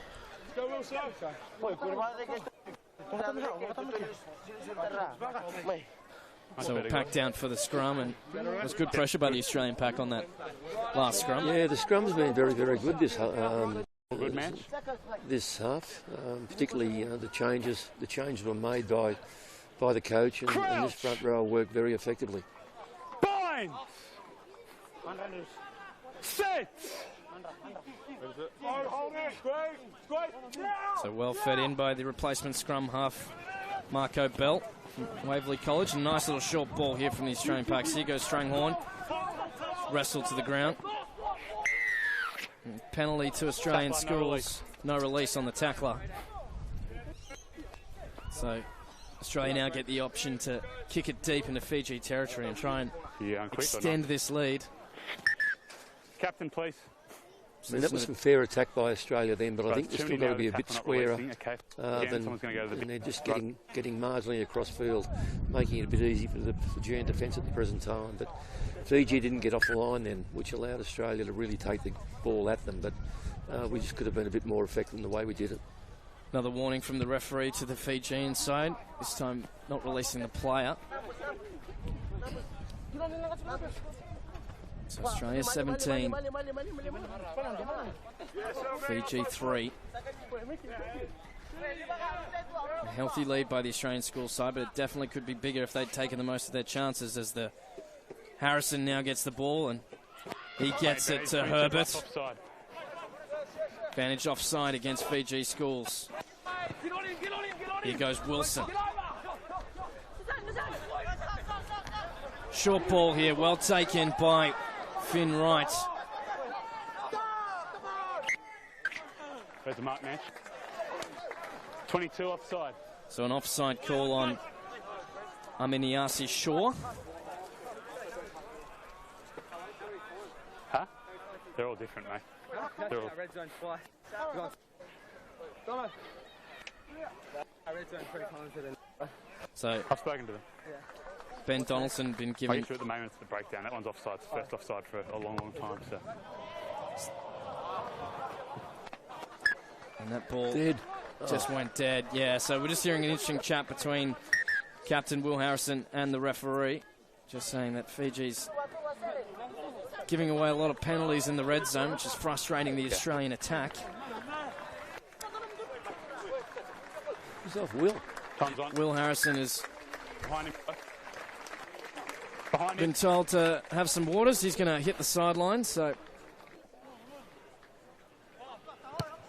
the Australian captain leaves the field as Fiji just gets that ball out on the full. That line out. Yep. So we'll come back for another Australian opportunity. So Ben Donaldson's now gone to 10 for Australia. Line out or a scrum. Yes, he has. Where he plays at Waverley, as you mentioned earlier. And Tom Woodcock, the Knox boy, local boy, has gone to 15. Australian backs stand ready as the ball is taken by Fiji. That was Apisai Seni Laba'a. He flung that ball into touch.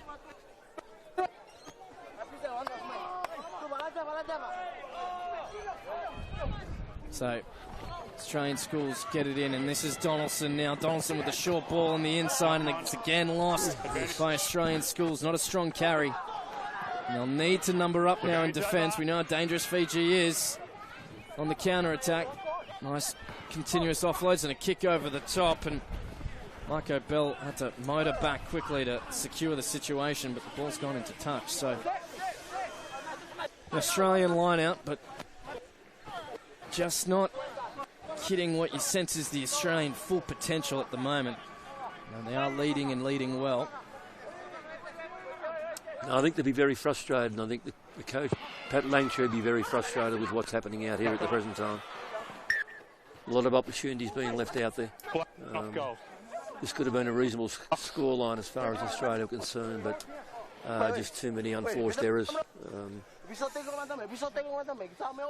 Just hearing some orders being barked by the Fijian hooker, Tavita Ikanveri. Sparky some orders at his pack. Bringing us a bit of support at the scrum. Australia has dominated the last couple of engagements. Crouch! Bind! Leave it, just leave it. Set!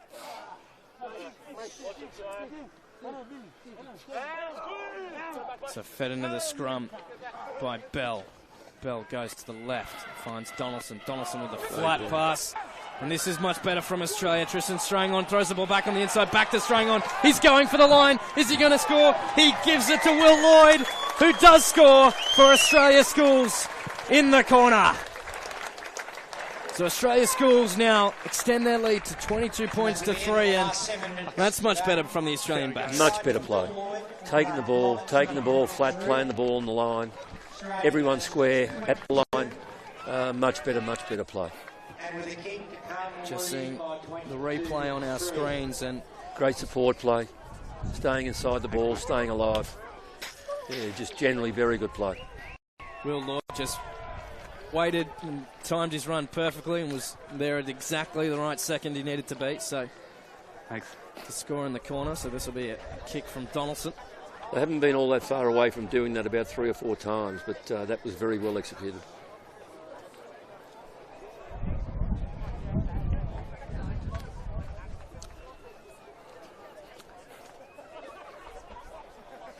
Donaldson sets himself up. This will be a tough kick into the wind.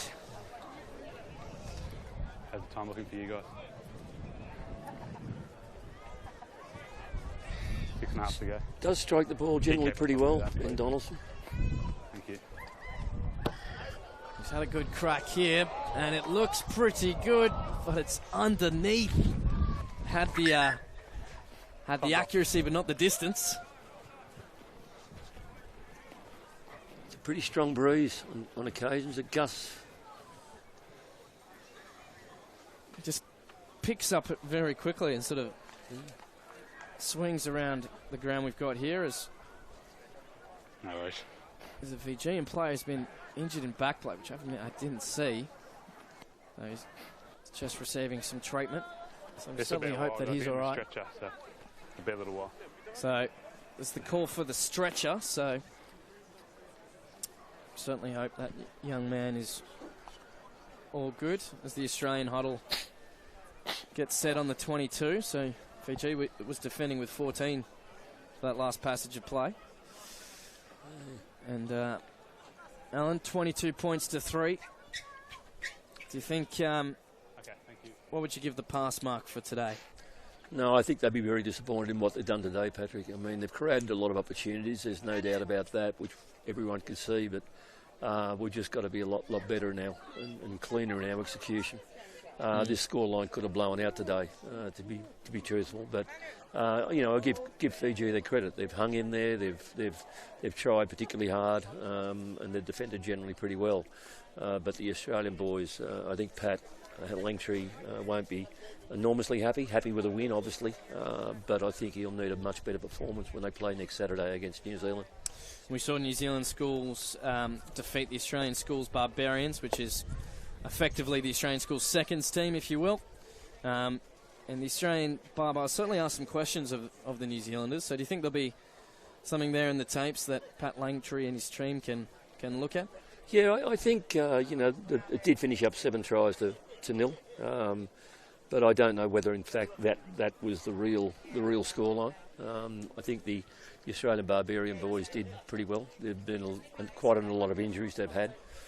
So there were some boys brought in today that probably weren't totally aware of the systems, etc., that they've been trying to play.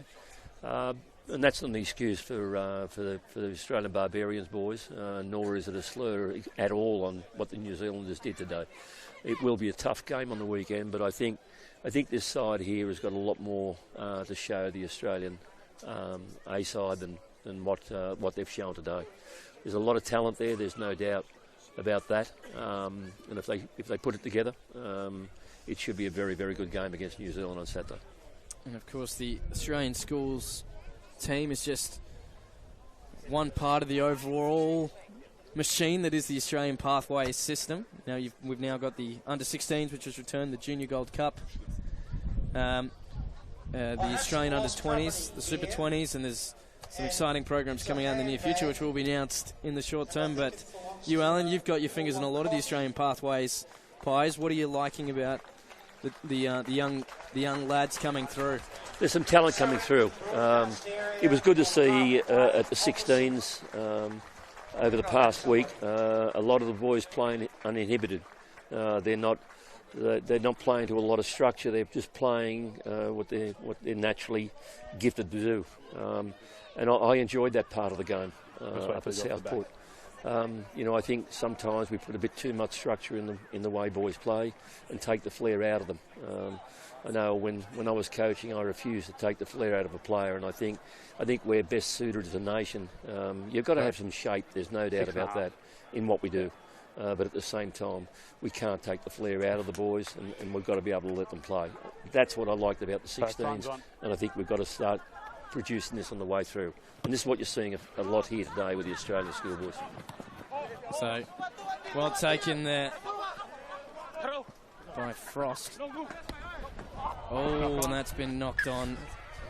Had a look at the defence rushing up, and Noah Loisio slaps the ground in frustration at his own mistake. So just about 5 minutes left to go in this game. 35-minute halves for schoolboys.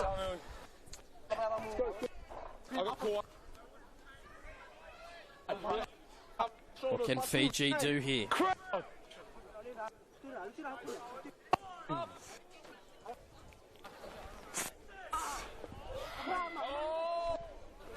Hold it, Black. Solid effort by the Australian pack. They're putting pressure on Fiji Schools, but the ball comes out to the left. And that was Penny Tuanilalaba taking that into contact. Seni Lalaba. Kikau gives the ball on, and that's been stolen by Australian Schools, and need to rush back is Bo Abra from Stanley's College in Bathurst, which plays in the ISA competition. Advantage up. Goes up the back to Donaldson, who kicks, and his ball's been taken back, so he can't kick it out in the full, but he buries it deep into Fiji's half, but they can now have the option to counter-attack, and this is Tuanilalaba, well met by the Australian defence. Fiji just go one off at the moment. 3 minutes left to go in this game. Can Fiji get some extra points? But holding on was the call, so good effort there by the Australian forwards. That was Cohen Herbert. who's been great for the Australian pack today. Donaldson now. Kicks into Fiji's 22 and the wind's picked that one up, so it hasn't quite made touch. We have talked about that throughout the afternoon, and there was just a gust as he went to kick that, so unlucky there for young Ben. Mate.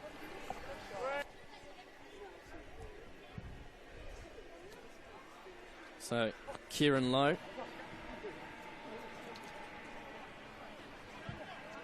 Throw this in for Australian Schools. Well done off the top of the line out. Here goes Donaldson. Gives a little short ball now to Moretti, and here's a opportunity for Fiji, and he kicks through. Will Lloyd gives chase. Needs a good bounce and gets it. Looks to run and get his side out of trouble.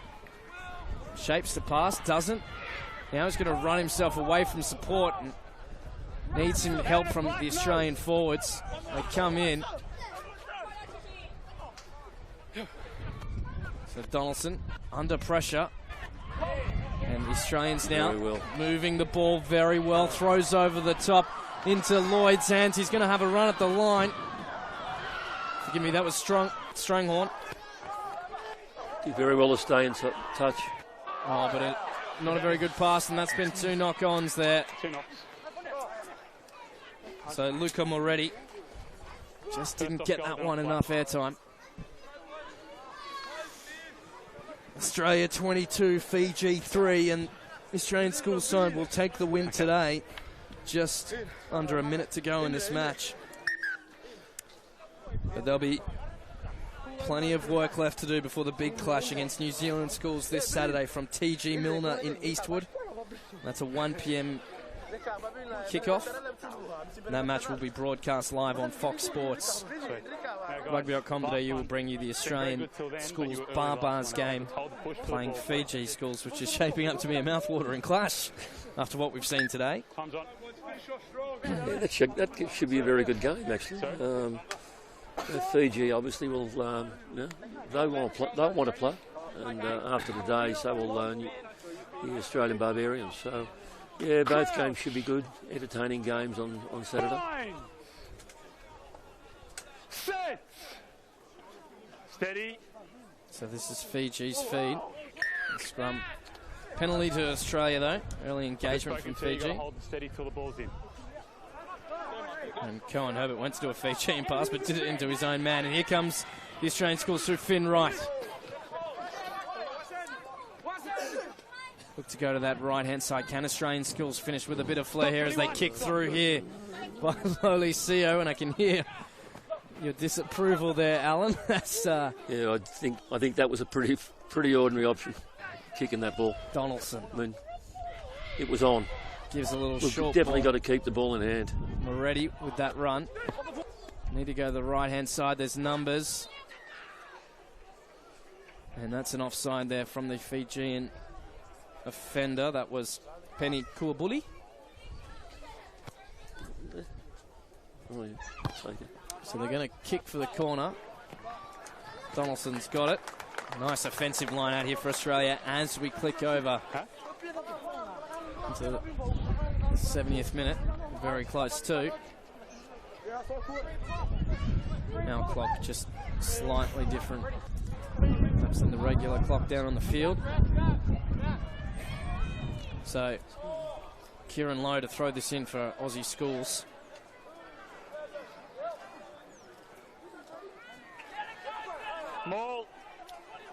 And more here from the Australian Schools team. Taken here by Australian Schools. Here goes Luca Moretti. He's wrestled and thrown to the ground by his Fijian counterpart. They need support there. They go to the short side. Here goes Herbert. He's just short of the line now for Australian Schools. They dive in close. Can he go over and push himself over? He's very close to that touchline on this side. Short pass here infield. And look, that's the try. So Australian Schools will add a bit more insult to injury for Fiji. I didn't get a number there. Hopefully a replay will be able to help us out. Got a couple on that space there, but we want to try to go back towards that post. I'll sit yourself a little bit when you get close to that. So Good dive over the line, but Cheers, thanks. That's time now. good pressure from the Australian Schools team, Alan, to build up momentum and build up those phases to get the result. Yeah, it was a good touch by young Ben Donaldson, and obviously the Australian maul has been pretty strong today, so they took the opportunity. That's going to be the last play of the game, but it was a fair way to finish. Donaldson looks towards the posts. He's in a similar position earlier and it just fell short. Can he go one better this time? He's sliced that. No, it's gone perfectly through the posts. So that'll be full time. Australian Schools 29. They've defeated Fiji Schools 3. Alan, it's been moments in this game where Australian Schools have played really well, but they'll be looking to improve, won't they, heading into the next match? Absolutely, Patrick. They've got to get a lot more accurate in the way they play. Just too many unforced errors today. Right, the scoreline looks all right at 29-3, but I'm pretty sure that Pat Langtree and the other coaches, Andrew Maloney, they wouldn't be particularly happy with what's happened today. They'd be happy with the amount of opportunities that were probably created, but they've got to be a lot better than that to play on the weekend. But the good news is they do get another crack, as they will play New Zealand Schools this Saturday live from T.G. Milner Field in Eastwood in Sydney, and you'll be able to catch that match live on Fox Sports. This has been International Schoolboy Rugby, brought to you by Rugby.com.au. We will be back on Saturday for the clash between the Australian Schools Barbarians and Fiji Schools, and that is shaping up to be an absolute cracker of a match. I've been Patrick Folks. Thank you, Alan Gaffney, for your thoughts this afternoon. It's been a privilege, and thank you for listening live on Rugby.com.au, and we hope to see you again next time, wherever we play the game.